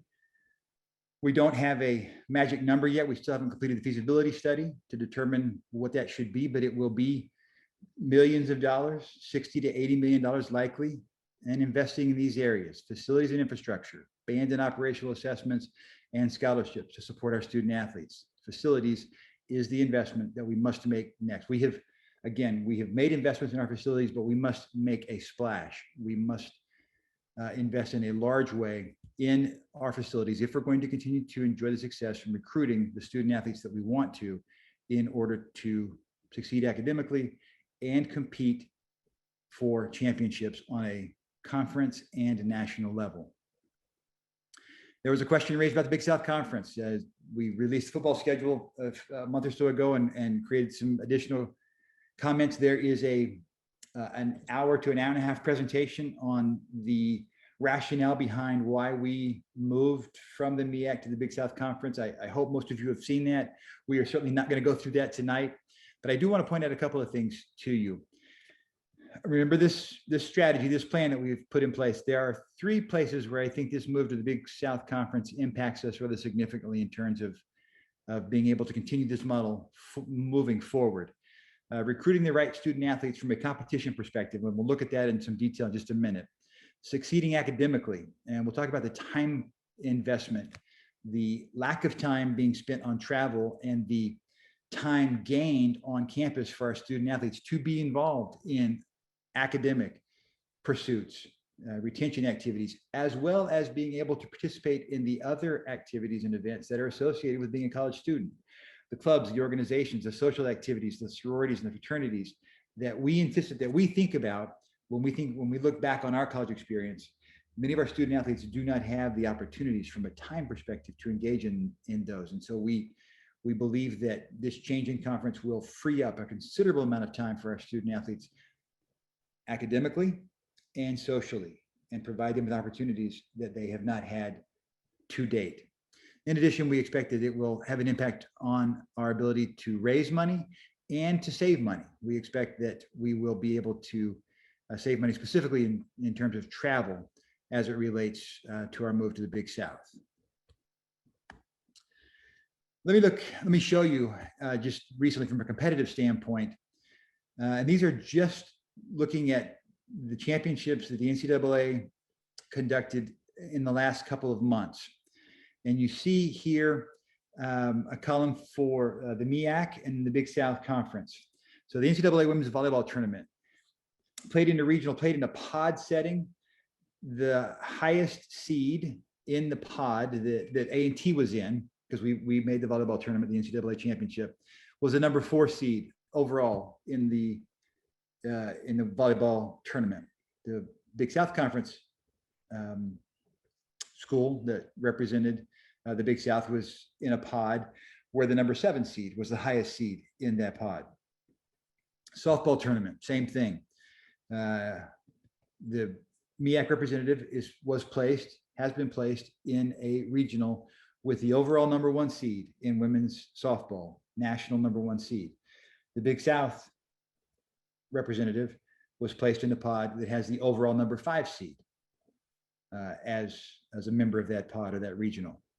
Women's basketball tournament, both MEAC and Big South Conference were both 16 seeds. And in fact, in this one, we were higher ranked. A&T was the representative here, and we played the number 3 overall seed, NC State, as our game Big South was High Point, I think, was a representative, and they played UConn, which is the #1 overall seed. Men's basketball tournaments, most telling right now. Norfolk went in as the 16 seed, as one of the 16 seeds into the play-in game. They won their play-in game against App State and then faced one of the #1 seeds in the tournament. The representative from the Big South went in as a #12 seed. We've never gone in as a 12 seed. They played #5, I think Villanova. The chance to win a game changes dramatically if you go in as a 12 versus going in as a 16. 16's beating a 1 has happened one time. 12s beat 5s every year. And so the chance to have that kind of respect and that kind of seeding, which again leads us to an opportunity to win in that tournament and to advance in that tournament, is significantly greater if you go in as a 12 seed as opposed to a 16 seed. We have some questions about recruiting in terms of, is this impacting our recruiting? Again, this is looking at this year only, and this is other people's evaluations, professional evaluations of the student athletes that we've recruited. But if you look at football, for instance, they've got three star recruits that have joined our team this year. We've got the 3rd ranked receiver in the nation. We have the #1 tackle prospect from the state of New York. We have transfers from Virginia Tech, Boston College, and Army. Women's basketball, #4 ranked player in Florida, 96th overall in the country. The 2nd ranked guard in Georgia, transfers again from Syracuse, UNC, Charlotte, and North Texas. Men's basketball has 1 3-star recruit and 4 4-star recruits on the team next year. We have the 83rd ranked player in the nation. This is the highest ranked player we've ever had in our history. Again, I can't go back too far because they weren't always ranking players back in the 70s and 80s. But in terms of rankings, 83 in the nation is the highest ranked player we've ever had in men's basketball at A&T. And transfers again from Purdue, Fort Wayne, New Mexico State, and Oklahoma State, and LaSalle. So it's, again, this change, this move is already paying dividends from a competitive standpoint and from a recruiting standpoint. Now let's go quickly through 2020, 2021. From an academic perspective, 15 of our 17 teams, 88% of our student athletes have a cumulative GPA of at or above 3.0, a cumulative team GPA at or above 3.0. We have 76 athletes in the fall 20 semester, who earned the Dean's List designation, a semester GPA of 3.25 or higher. And those are some of our outstanding female track athletes. 55 students earned the Chancellor's List recognition with a semester GPA of 3.75 or above. And finally, we had 18 student athletes who finished fall 2020 with a 4.0 semester grade point average. Fantastic, again, success in the classroom. Those are positively correlated. Success in the classroom leads to success on the courts, the fields. As has been mentioned, we continue to enjoy significant support and investment from our fans, boosters, and supporters. In a COVID year, even in a COVID year, we raised over $1 million and received over $1 million in donations and support from our faithful alumni and fans. So as the Chancellor has said, and as Ken has said, I will add my thanks, my gratitude for your continuing faith and trust and investment in our young people as we seek to educate and compete on the highest levels. Through May 2020, 8 teams have won 9 conference championships this year, 9 conference or national championships. Men's basketball, MEAC regular season Southern Division Championship. Women's basketball was the regular season Southern Division and tournament champion. Volleyball, MEAC regular season Southern Division champion and tournament champion. Bowling, MEAC tournament champs and national runner-up. They came in second at the national championship. Men's track, as you are aware, won the indoor 4x400 national championship. First relay championship in our history, national championship in our history. Men's and women's outdoor track won the MEAC outdoor championships, and then softball won the regular season Southern Division championship. Teresa, do we have time to look at videos or should I skip these? Please feel free. Let's take a look at least one of them. Okay, well, I'm going to do both if I can get my cursor to come up here and and be Yeah. nice to me. Yeah, let's get it pumped. All right, where is my cursor?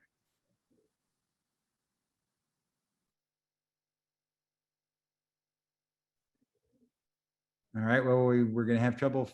There it is. Thank you. This is the 4x4 National Championship. Live TV from 85 plus channels with local sports and news. YouTube We'll TV. skip this Try it YouTube free. ad in just a second. Come on. Down the Again. inside there in the black of This is Georgia us right Bulldogs, here. Matthew Bowling will run the lead off for the Dogs. He won the 200 meters in the fastest time in the world earlier in the program, less than an hour ago.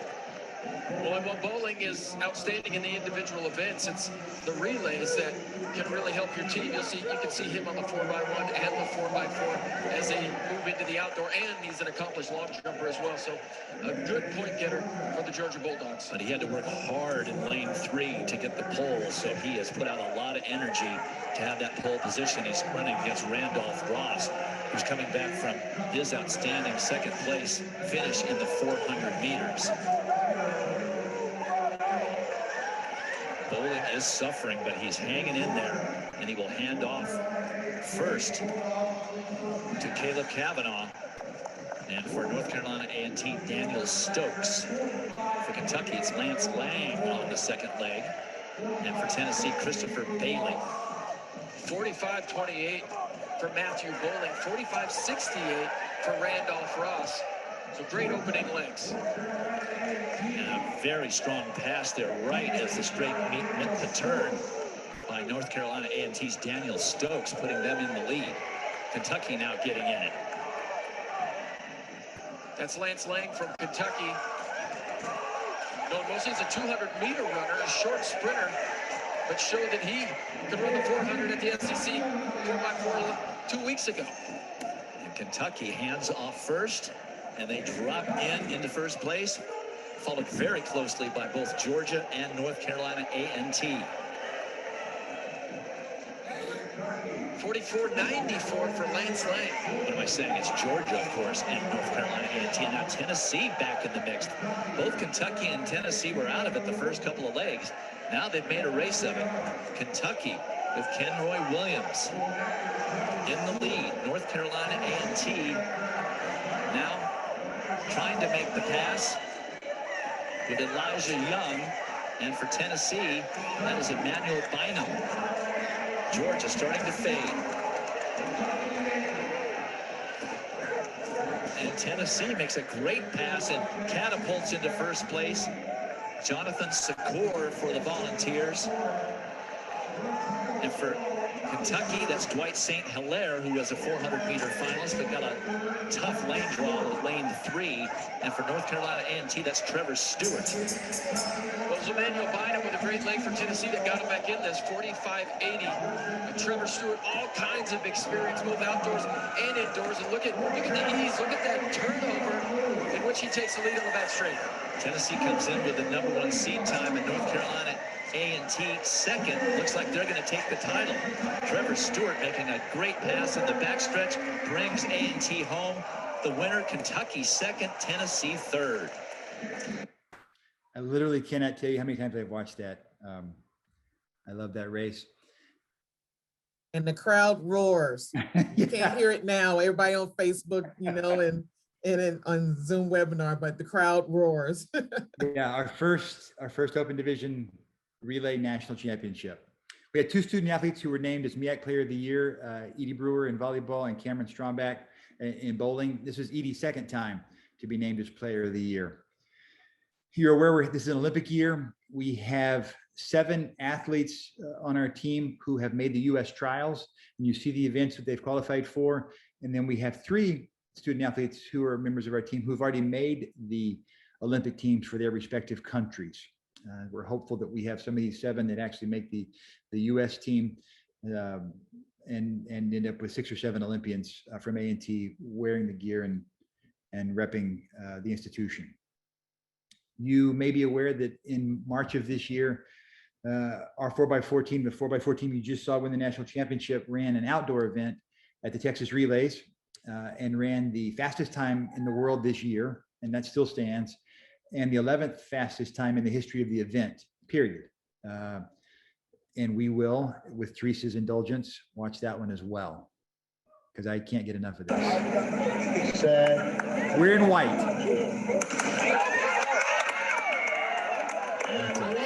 Yes, ladies and gentlemen, running right about 3 minutes. We're looking for a sub 3 minutes.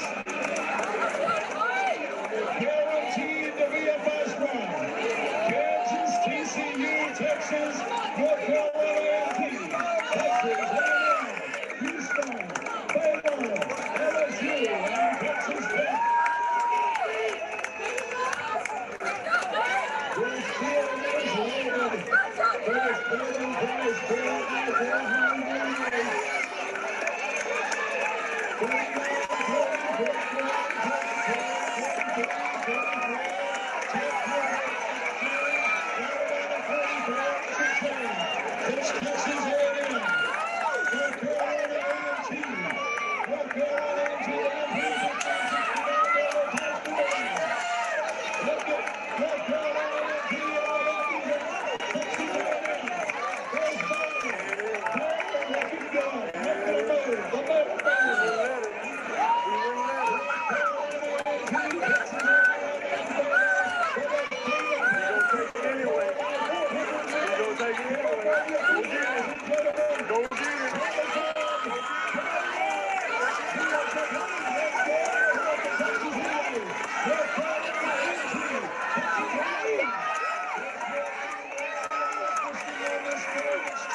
Okay.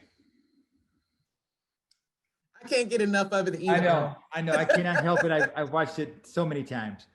So that's where we are this year in intercollegiate athletics, and we're happy to take any questions later in the program. Thanks, Teresa. Welcome. Thank you, Earl.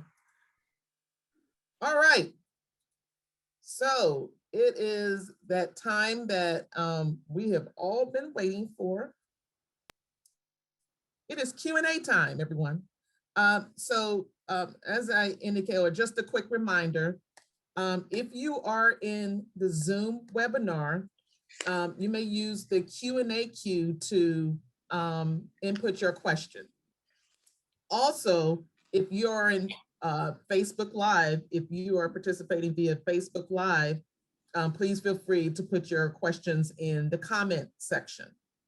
And then a little bit later on, well, we'll try to mix it throughout. We'll allow someone who's on the Zoom webinar to actually verbally pose their questions. So we're going to be mixing and going back and forth here. So thank you all for your patience. And again, just a reminder, we won't be able to get through all of the questions, but in some shape, form, or fashion, we'll try to have questions or get the answers to the questions and post them on the Alumni Relations website or perhaps another opportunity to put the answers in our Alumni Times as well. So we will make the effort to answer questions that are missed during this town hall, so that everyone can walk away fully informed. So I will start with a question that was submitted, and you know what? I'm going to take us off of share so that we can see everyone at the same time. So if my team can make sure that that no one's being no one is spotlight, that would be great. All right. So the first question is, and Chancellor, I will pose this to you. This is a question around the School of Nursing. I know there's been a lot of buzz on social media around the School of Nursing. So this question is, what things are being done to ensure that the School of Nursing continues to be a preeminent leader in healthcare disparities as a part of the university's preeminence plan? Great question. And as it's turned out, talent on our faculty has been recruited aggressively by other institutions, and we have not backfilled in that talent as aggressively as I would have desired, and our provost. So we have issued an expectation, working more closely with our dean and our human resources folk, to fill our leadership roles and the faculty resources and the additional faculty resources that the provost provided to the College of Health Sciences to ensure that we are indeed maintaining the progress we have established and created over the last 5 years or so, that we build on that progress so that on top of the continuing growth in our undergraduate nursing program, we're also able to overlay on those programs a master's degree program in the near future, with the expectation that we may add additional graduate degree programs in nursing and other related healthcare programs as well. And so I heard the questions raised. It has always been our expectation that we will continue to make investments. We have, and we'll continue to ensure that we are probably the bigger challenge at this moment is more expediently filling the faculty resources that we've allocated to the nursing program.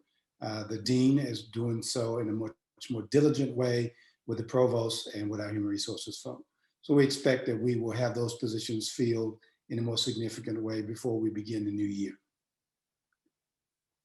Thank you, Chancellor. We'll take another one from one of the advanced questions, and Chancellor, I'll pose this to you. Are vaccinations, and this is a big question, are vaccinations mandated for all incoming students in the fall? No, this is vaccinations for the state of North Carolina are defined in the law about what is required for K-12, as well as for mandated immunizations to enter any one of our public universities. The vaccines for COVID-19 are not part of that legislation that clearly defines what is required.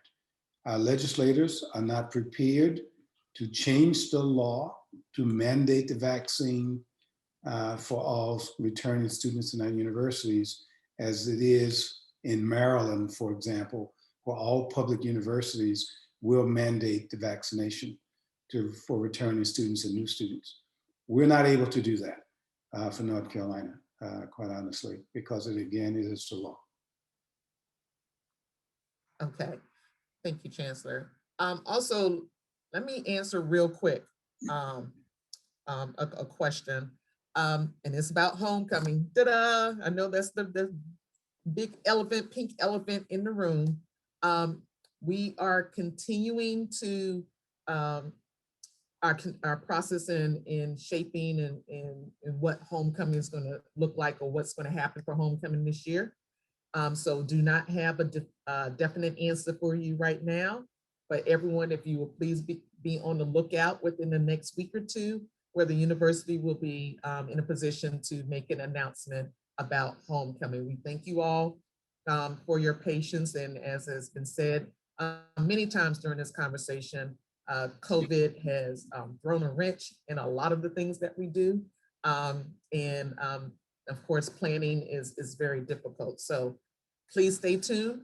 More information to come about homecoming. All right, we've taken care of that. All right, let's see.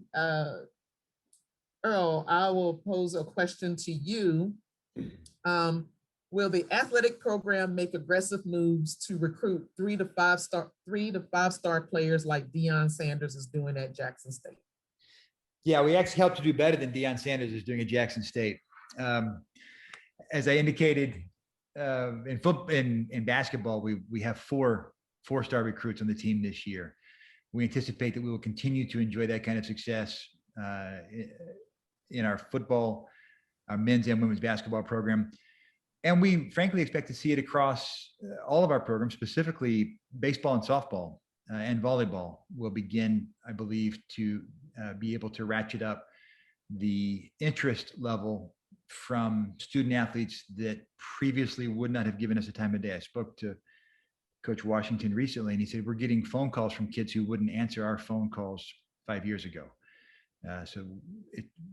Yes, I expect us to continue to recruit aggressively and to build not a winning team, but a winning program, which means we're going to invest resources and we're going to recruit freshmen and we're going to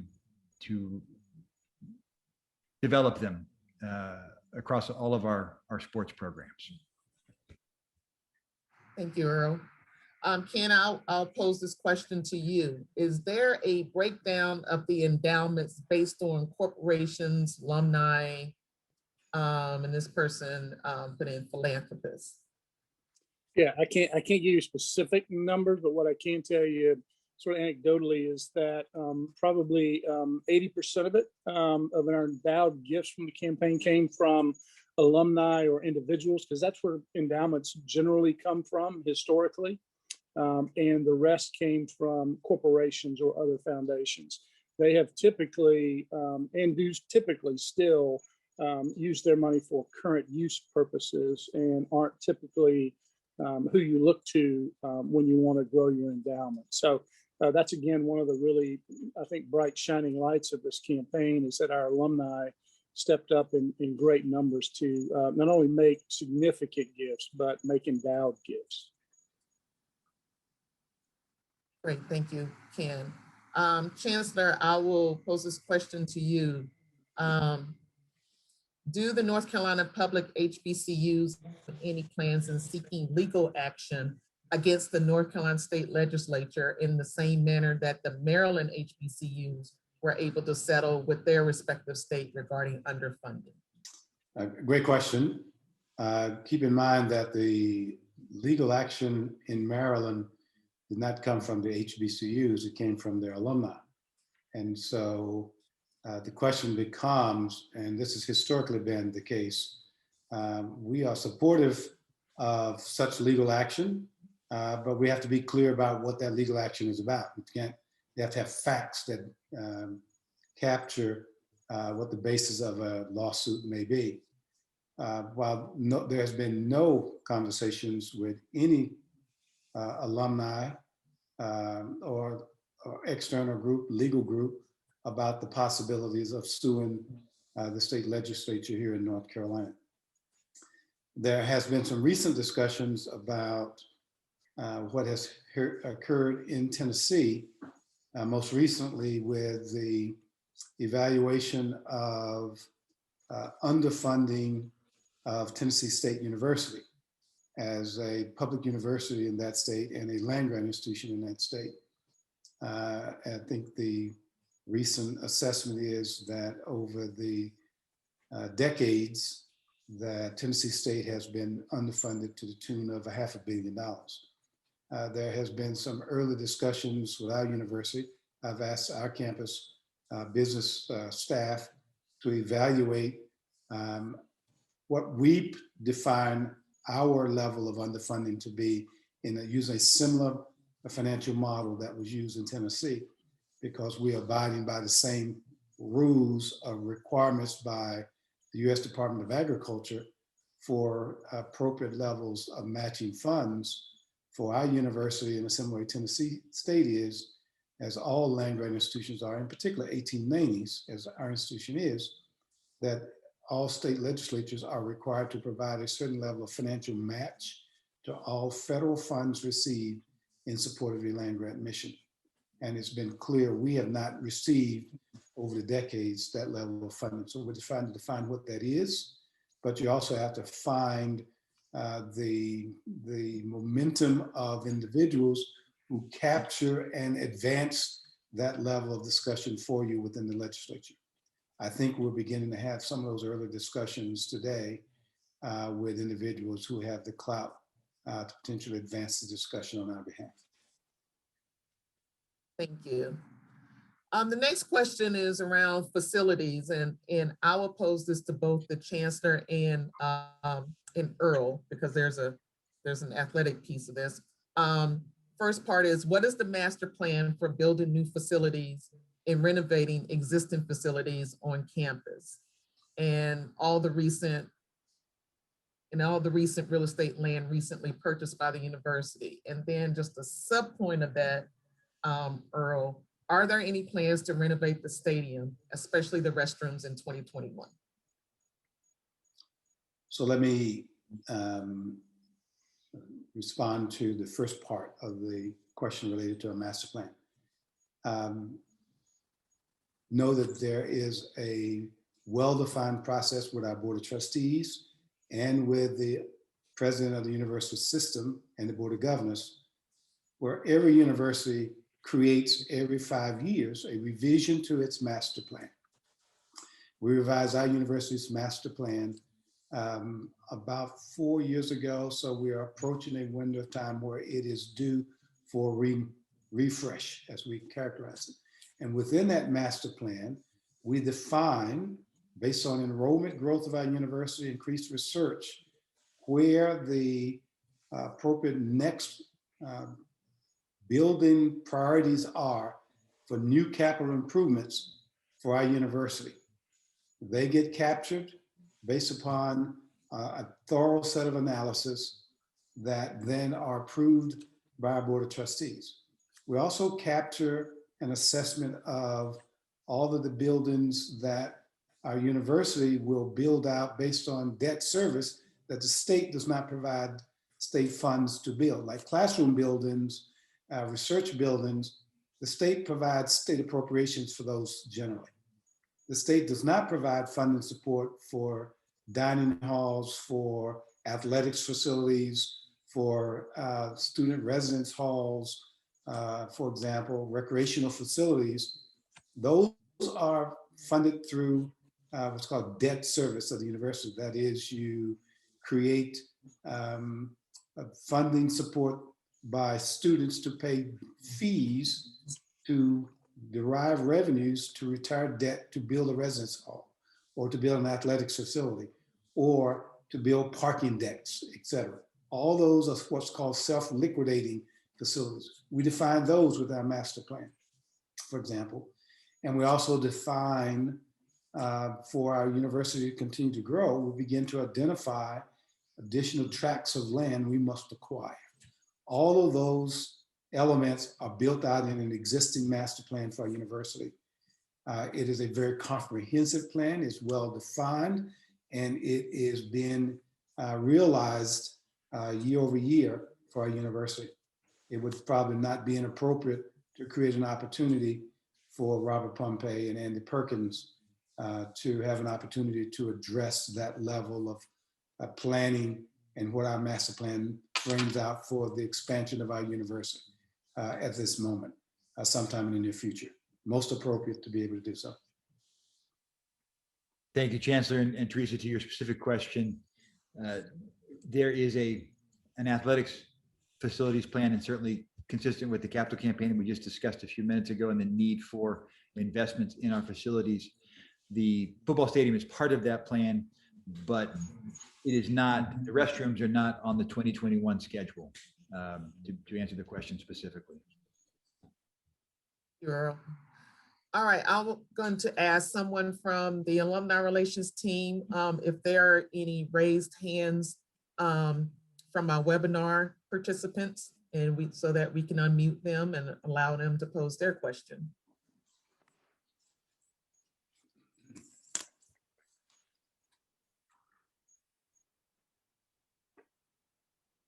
Team, do we have, I see one hand raised. Let's see. Yes, Teresa, Johnny Gripper. Okay, could you unmute Mr. Gripper? Sure, one moment.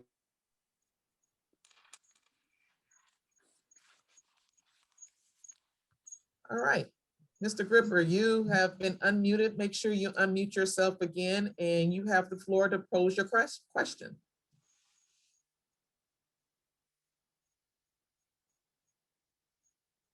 Okay. Sorry. Can you hear me now? Yes, we can hear you. Okay. The question I wanted to ask the athletic director is concerning the tickets of reserved seats for the following year. Since we had already paid for the tickets early in the year, are we going to get the same assigned seats? It's a very good question. I believe that the ticket office has communicated with everyone who purchased season books last year and offered a variety of possible scenarios, one of which I believe was to keep those tickets and use them for the 21 year. You also had the option, I think, to donate those tickets to the AAF or to receive a refund of those season book purchases. So I would need to follow up specifically with your question with the ticket office to see which of those options would be most pleasing to you. Thank you. And we'll take another question from a webinar participant. Thank you. The next question will come from Lonnie Shaw. Good evening, Mr. Shaw. If you could. Hello. Yes, yes, Can you hear me okay? Yes, we do. You have the floor. Thank you for taking my question. And this question has been posed before to Chancellor Martin, and we're on our website as far as Aggies. There are questions come up about the School of Veterinary Medicine, and that's one of the things that has been on the top of everybody's list in terms of trying to get that school. And we just want to know whether or not there's a feasibility study in process, or if there's a committee that's looking into that. Great question, Mr. Shaw. The state of North Carolina made a decision 25, 30 years ago now, after a feasibility assessment, and funded one veterinary school. There will not be a second veterinary school ever in North Carolina. So there is no feasibility study under consideration for the possibility of a veterinary school here at North Carolina A&T. As much as we may want to have one, and it be aspirational for our university, the Board of Governors and the President would never entertain a notion for considering another veterinary school in our state. And the legislature would not even entertain a notion of even funding a veterinary school for our university. May I have a follow-up question? I know the political climate back in the 60s and 70s is a little bit different than what it is now. So what can we do as alumni to try to get this done? You can certainly write letters, inquire about them to the president, quite honestly. And you can also write our state legislators, especially those of our alums who are in record numbers in the legislature today as well. Creating a veterinary school is like creating another a school of medicine. At this moment, there is the lack of demand for another medical school in North Carolina because of the enormous support that it takes to fund a medical school. It is unlikely that a new medical school from a public university perspective or a veterinary school will be entertained by the Board of Governors anytime in the next decades, a few decades or more. unless our population as it continues to grow warrants such a new medical school or possibly a dental school, we are not going to see a new veterinary school as well. Now, in answering your question, I would encourage you to write one of our state legislators, or I would encourage you to write the president of the university system, or write the chair of the board of governors for the university system. They will respond, but their response will be similar to mine. I would encourage you to do that. I really would. And quite honestly, mounting an advocacy group of our alumni to push for these kinds of opportunities for a university, I think are very important and very significant. But I've not seen the evidence of our alumni taking these aggressive postures to write and advocate on our behalf with the president of the university system or with the board of governors chair, the board of governors as a whole, or with the leadership of the legislature. Those are the kinds of opportunities that foster the kind of debate and conversation on behalf of our university, quite honestly. And we would support those, the kind of information you would need and the like, but that's how these discussions emerge in support of our institution. It's not just for veterinary school, but it's also for simply additional state competitive funding support of our institution, or matching funding for our College of Agriculture for the dollar for dollar match, at least for the mandatory requirements as required by the U.S. Department of Agriculture. Advocacy on behalf of our university is what we encourage our alumni to assume on our behalf. And you're strongly encouraged to do those things. And I take that is a great segue where my office will work with the Director of External Affairs, the Interim Director of External Affairs, Dr. Oliver Thomas, where we can put together that those guidelines that explains to alumni how they can advocate, not only how, but also the to-dos and what not to do when advocating for the university. I think this is a great opportunity for that. Absolutely. Next, Ken, I will direct this question to you. This is an opportunity to educate our alums about fundraising at A&T. And the question is, what about taking a more aggressive approach to soliciting donations to the campaign? This individual thinks that, or believes that we missed out on the opportunity of homecoming and home football and basketball games to invite alumni and the casual fan to make a minimum monthly donation to the campaign. That's a good point. But you must have slipped by us at some point during the season, because that was a real big part of our campaign effort, particularly in the public phase of the campaign. And if you noticed it when you walked in, or perhaps you didn't, our entire advancement team was out front there at the various venues talking to people, and we had computers and stations right there on site so people could sign up and not only make a one-time contribution, but set up what you're talking about as a recurring contribution. And we had significant support. That was one of the things that really drove our alumni participation. And so it's something we'll continue to do. The campaign is obviously over, but as we get into an athletics campaign, I think it's going to be even more important that we're very visible at those kind of events and give people an opportunity to support it. So thank you for that. It's a great idea, and I'm sorry we missed you. Come to the first home game, and we'll catch you then. Thank you. Earl, this can be directed towards you as part between Earl and Ken, but might be related to the athletics capital campaign possibly. We have someone who is interested in when will there be scholarships for cheerleading? Good question. Cheerleading is not presently recognized as an NCAA sport.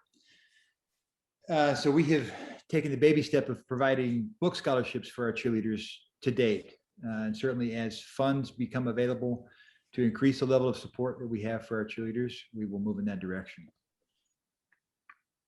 Yeah, I can certainly second that. And if there's people out there now that are interested, There are various constituency groups that got together to help drive support for various areas. And so we'd certainly love to connect with maybe some former cheerleaders who want to help, lead that effort to help us identify former cheerleaders and others who may be interested in supporting that initiative. So we don't have to wait for an athletic campaign. We could do that tomorrow. So certainly reach out to either me or Raylisha Mercer's on this call as well. Reach out to Raylisha. She's our Associate Vice Chancellor for Development, and they can certainly help you organize that and help you execute on that. Thank you both. Hello, Raylisha. Wave to everybody. The next question I wanted to pull, let's see. Uh-oh, I just lost it. This goes back to the question about facilities. This alumna wants to know, well, she's very concerned about the lack of housing for students. She wants to know how this is going to be addressed. Chancellor, can you address that? You're on mute, Chancellor. Repeat the question, please. Thanks. This alumna is very concerned about the lack of housing for students, and she wants to know how this is being addressed. Now I have to smile at that because we have the highest percentage of housing, and we've added just in the last 2 years about 2,000 additional beds to our university to accommodate our students. And so we now have about 5,500 beds associated with our university. That's not quite 50% of our undergraduate student population, but most of our universities in the system are providing about 25 to 30% housing for the undergraduate student population. So we're at 50%. And so I hear what people say, but we have to also manage the cost of housing because we have to charge our students fees to build these residences, and we have to make sure that they remain occupied at a high level so that we are able to retire that debt. Otherwise, we'll continue to create fiscal problems for our university. So we have done, with the creation of a real estate foundation, acquisition of a number of beds, and have a high percentage of residences available to accommodate our students. And so we're trying to make sure that we don't outgrow with capacity the demand for beds for our university. So be assured that we are very cognizant of the need for housing for our campus, but we also are managing the availability of housing in a very proactive way, without exception. And so what we try to also make sure of is that we are providing housing as a requirement for our entering freshmen is mandatory, because that's a critical part of engaging our students in their transition to the university and their adjusting to college life, and making sure that we are assisting those of our students in the upper division of our campus, the juniors and seniors, to make sure if we cannot provide them housing on campus, we're helping to make provisions for housing in the Greensboro community as well. And so I hear that question on a regular basis, but I think we have responded very effectively and timely and competitively for providing housing to students on our campus. I just want to step back real quick and do a time check. It is 17 after 9 on the East Coast, and I know we were set to stop at 9 o'clock. And my apologies, but I'm hoping we can take a couple more questions. This is a great opportunity for our alumni to engage with our administrators. So the next question is, this is directed for you, Earl. HBCU soccer has increasingly become an option for students wanting to play at the college level. Do we have plans to add men's and women's soccer to our athletics program? We have plans to add women's soccer. That's the next sport we expect to add to our portfolio of Division I sports offerings. Women's soccer, and the questioner is absolutely correct. It is a sport that is gaining traction and popularity in North Carolina specifically. It is played at most of the high schools. We could field a very competitive team without too much work. And so it's also a sport that is sponsored by the Big South. And so we would move into an environment where we could have a conference championship immediately. The women's soccer is clearly a sport that we should add and will add to our portfolio. That is the next sport we're going to add. Men's soccer, much as I'd like to have it, it comes with some other challenges that would need to be addressed and worked through. It is not currently in our game plan for adding. Teresa, Yes. I'd like to respond to one of the questions that was raised in the Q&A by an anonymous alum, whomever that is, related to the marching band, because I hear that question on a regular basis as well. You know, we've just completed a very, very successful capital campaign, and it is amazing that as important as the marching band is to us, and it appears to be to our fans and our alums, we had very few donors who made contributions toward the marching band.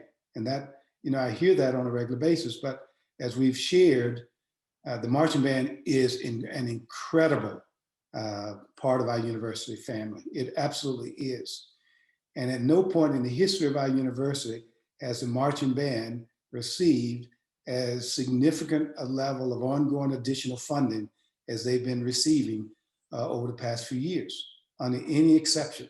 Scholarship dollars, travel funds, uniforms, instruments, all of these are huge, big ticket items. So I would appreciate I appreciate the question, but I think whomever the anonymous donor, anonymous person is, they really need to come and engage with the marching band and stop relying on what it was like when they were here 20 years ago, but really be briefed about what the investments are to our marching band today and the commitments the university are making to our marching band today. Facilities, uniforms, instruments, travel, scholarships, all of those. And they come from non-university related state funds. These are not activities we can fund with state dollars. It's like building residence halls. We can't use state funds for those activities. We can't fund athletics with state funds. And so these are critical areas where it is also important for our alums who have such a high level of passion for the marching band to join us as we seek to do more for our university's marching band. We are making commitments in an appropriate way with funding support for the marching band, and we encourage our donors, our alums, and friends of the university to also join us in doing more to support the incredible marching band for our university. Absolutely. Let's take a question from one of our participants live. Do we have anyone who has a raised hand, Crystal, that we can bring to the floor? Sure. The next person would be Tamara Washington. Hi, Tamara, welcome. Hi, thank you. I am an Aggie through graduate school only, but still an Aggie nonetheless. This question, I have two separate questions, and I put them actually one in the chat box. I asked Mr. Sigmon, how is the university going to keep up with the level of giving that the universities received during this campaign, knowing that there were very significant and large contributions made by outside donors, and that really blew the campaign out of the water? How does the university expect to, quote, keep up with that or maintain that level of giving, if any? That's my first question. The second question goes to Chancellor Martin. With the pandemic and hybrid learning that has taken place, not by choice, I will say, this past year, does the university have any plans to increase or keep the hybrid learning model for undergraduate as well as additional graduate programs, knowing that we already had some before the pandemic? Does the university plan to keep that up or increase it in the future? Those are my two separate questions. Well, Tamara, I'll go first. If you've got the answer to that question, let's talk on Monday. I may have a job for you. I'll be more than happy to help. I'll be more than happy to help.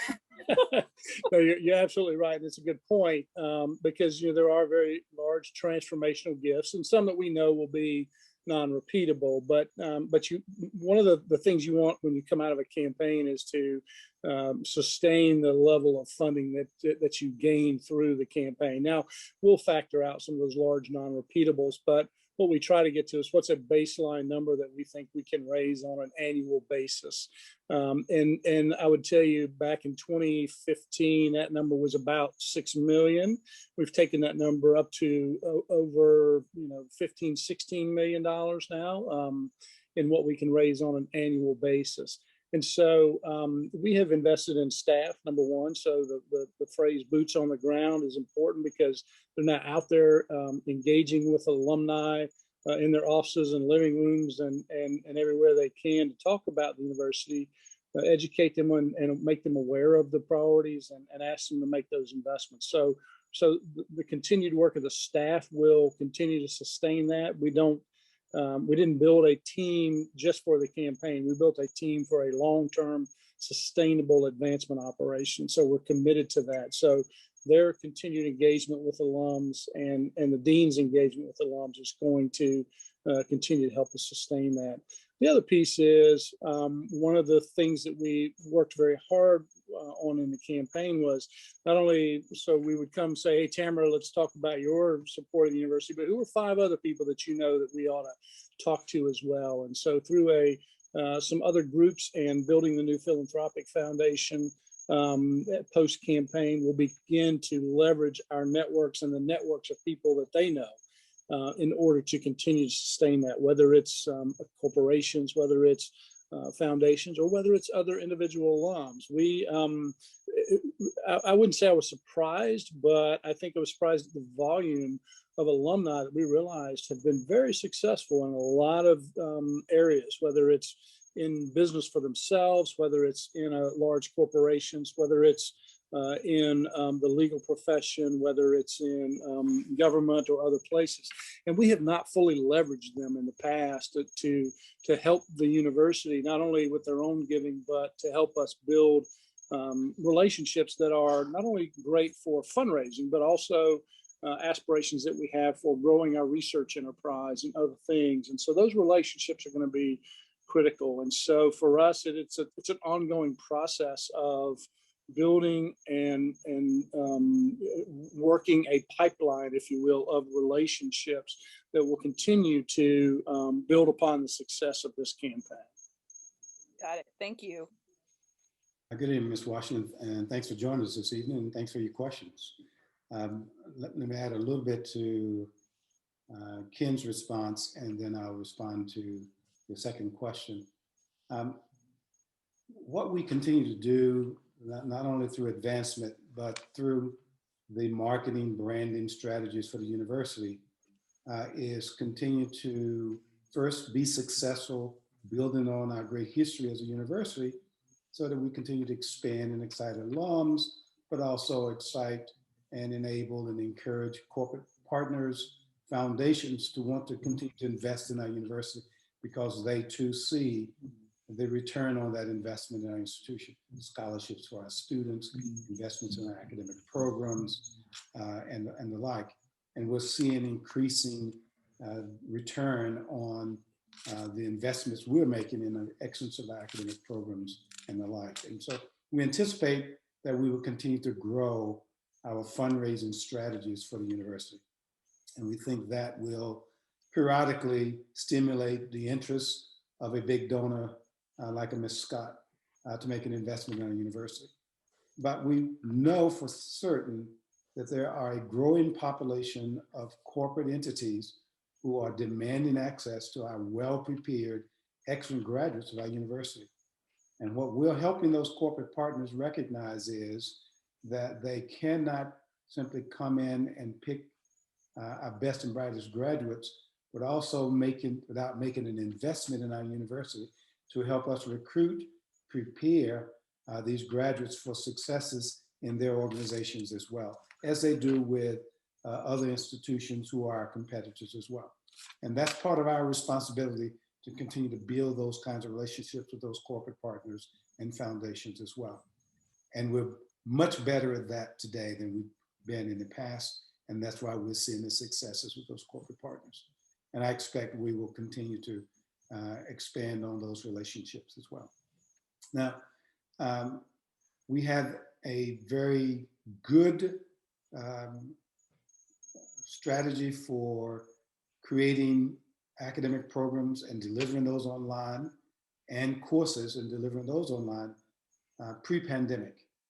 Obviously, as we have adjusted to, like most universities in America, it's not all universities in America, building the technology infrastructure, training faculty and staff, and transitioning not only our academic programs, but operations of the university to more online access. We are expecting to continue to build on those modes of educational delivery with more programs online, hybrid modes of delivery of our courses for students who may want to simply take a degree or take courses online as opposed to doing so face-to-face, or build a hybrid schedule. We are creating a framework for that to continue to be expanded and advance in our university much more substantially post-pandemic, and capturing the best of those operations of our university that we know are equally as important to be able to provide hybrid modes of delivery of those as we look to the future as well. We will absolutely continue to make those investments and transitioning our university to a much more modern delivery of business operations, program delivery, and engagement of students with our university. So you can expect that to be the norm for our institution as we look to the future. Thank you so much. Thank you both. And Tamara, on the heels of the Mackenzie Scott gift, if you have a connection to Melinda Gates, we'd like her number too, please. Hey, we've been already after her, so. Thank you. All right, quick time check. It is 9:30. Lots of great information shared this evening. But before I get into a final wrap up, I just wanted to open the floor to Earl, Ken, and the Chancellor for any final thoughts that you want to share with our alumni this evening. Thank you so much. We love you and appreciate you. Chancellor, sorry to cut you off. I thought we would go in order of least important to most important. Well, I thought there was a pause, so I was going to step into that pause. I thought I was going to go first then. No, thanks so much for being with us tonight and for your continued support of our student athletes. Yeah, I would add, we'll let the Chancellor close it out, but I would just add, universities are only as great as their brand and their reputation today. And so certainly your support and your engagement, your involvement and helping us remain on this trajectory is critical. So while we certainly want to celebrate the successes of the past, but we've got to continue to build on those. And so you all really set the stage with the Power of Do campaign, but we need you each and every year, and we need you for the next campaign and the next priorities of the university. Thanks very much, Ken and Earl, for your comments and your presentations this evening as well. Certainly want to thank Teresa and her team for creating this opportunity and framing the conversations for us to have this incredible opportunity to engage with our alums. Huge participation. I very, very much appreciate your excitement and enthusiasm about our institution. We enjoyed sharing and spending the time with you this evening as well. But equally as important, we appreciated the tough questions. And I think it's through those levels of engagement with us that helps us ensure that we continue to do the best we can to continue to advance our institution, to ensure that we are responding appropriately and timely.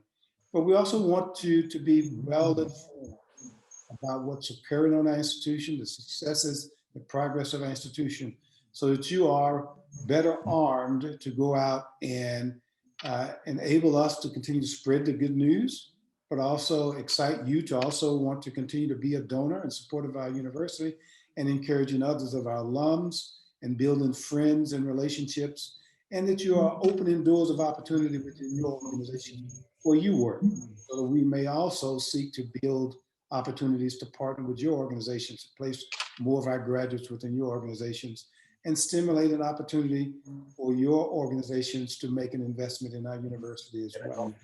And so we see there are great opportunities for us to continue to advance our institution, but it really is a partnership with you as well as alums of our institution. We are thrilled with your excitement and enthusiasm with our progress. We also recognize that there's so much more we want to do and will do in the months and weeks and years ahead. So continue to be engaged and informed, continue to ask tough questions, but continue to help us shape out our future. A very bright future, I think, is indeed available for us. Thanks very much and have a wonderful evening. Thank you, Chancellor. And I'll use that as a segue in terms of continuing to ask challenging questions and providing you an opportunity to do so. Let's stay connected. We have a Facebook page, which many of you are on right now, viewing this this stream live. We also have a new LinkedIn page. As you see, we only have 242 followers now, so we encourage you to go out and join us on the LinkedIn page. And then in general, feel free to contact my office.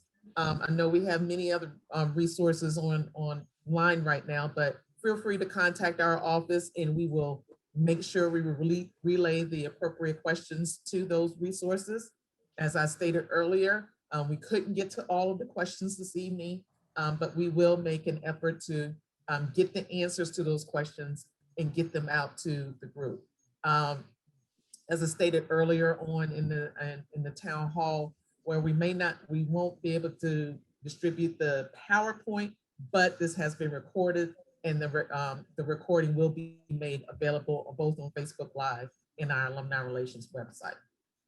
So you see there on the screen our contact information to the Office of Alumni Relations. Again, you are welcome to give us a call, stop by our Facebook page, our LinkedIn, our Twitter, our Instagram, and I know my team is probably laughing at me right now, like Twitter, making sure I have the right social media handles. So again, please feel free to reach out in our alumni box. So with that, as I greeted you earlier, we hope you all have a wonderful evening. You remain safe and you remain healthy. And we hope to see you in Aggie Land soon. So I know we're all on mute, but if I can get an Aggie pride from the evening, I would appreciate it. Chancellor, give me that Aggie pride. Aggie pride. Aggie pride. Yeah. Aggie pride. Hello. All right. Thank you, everyone, and have a great evening.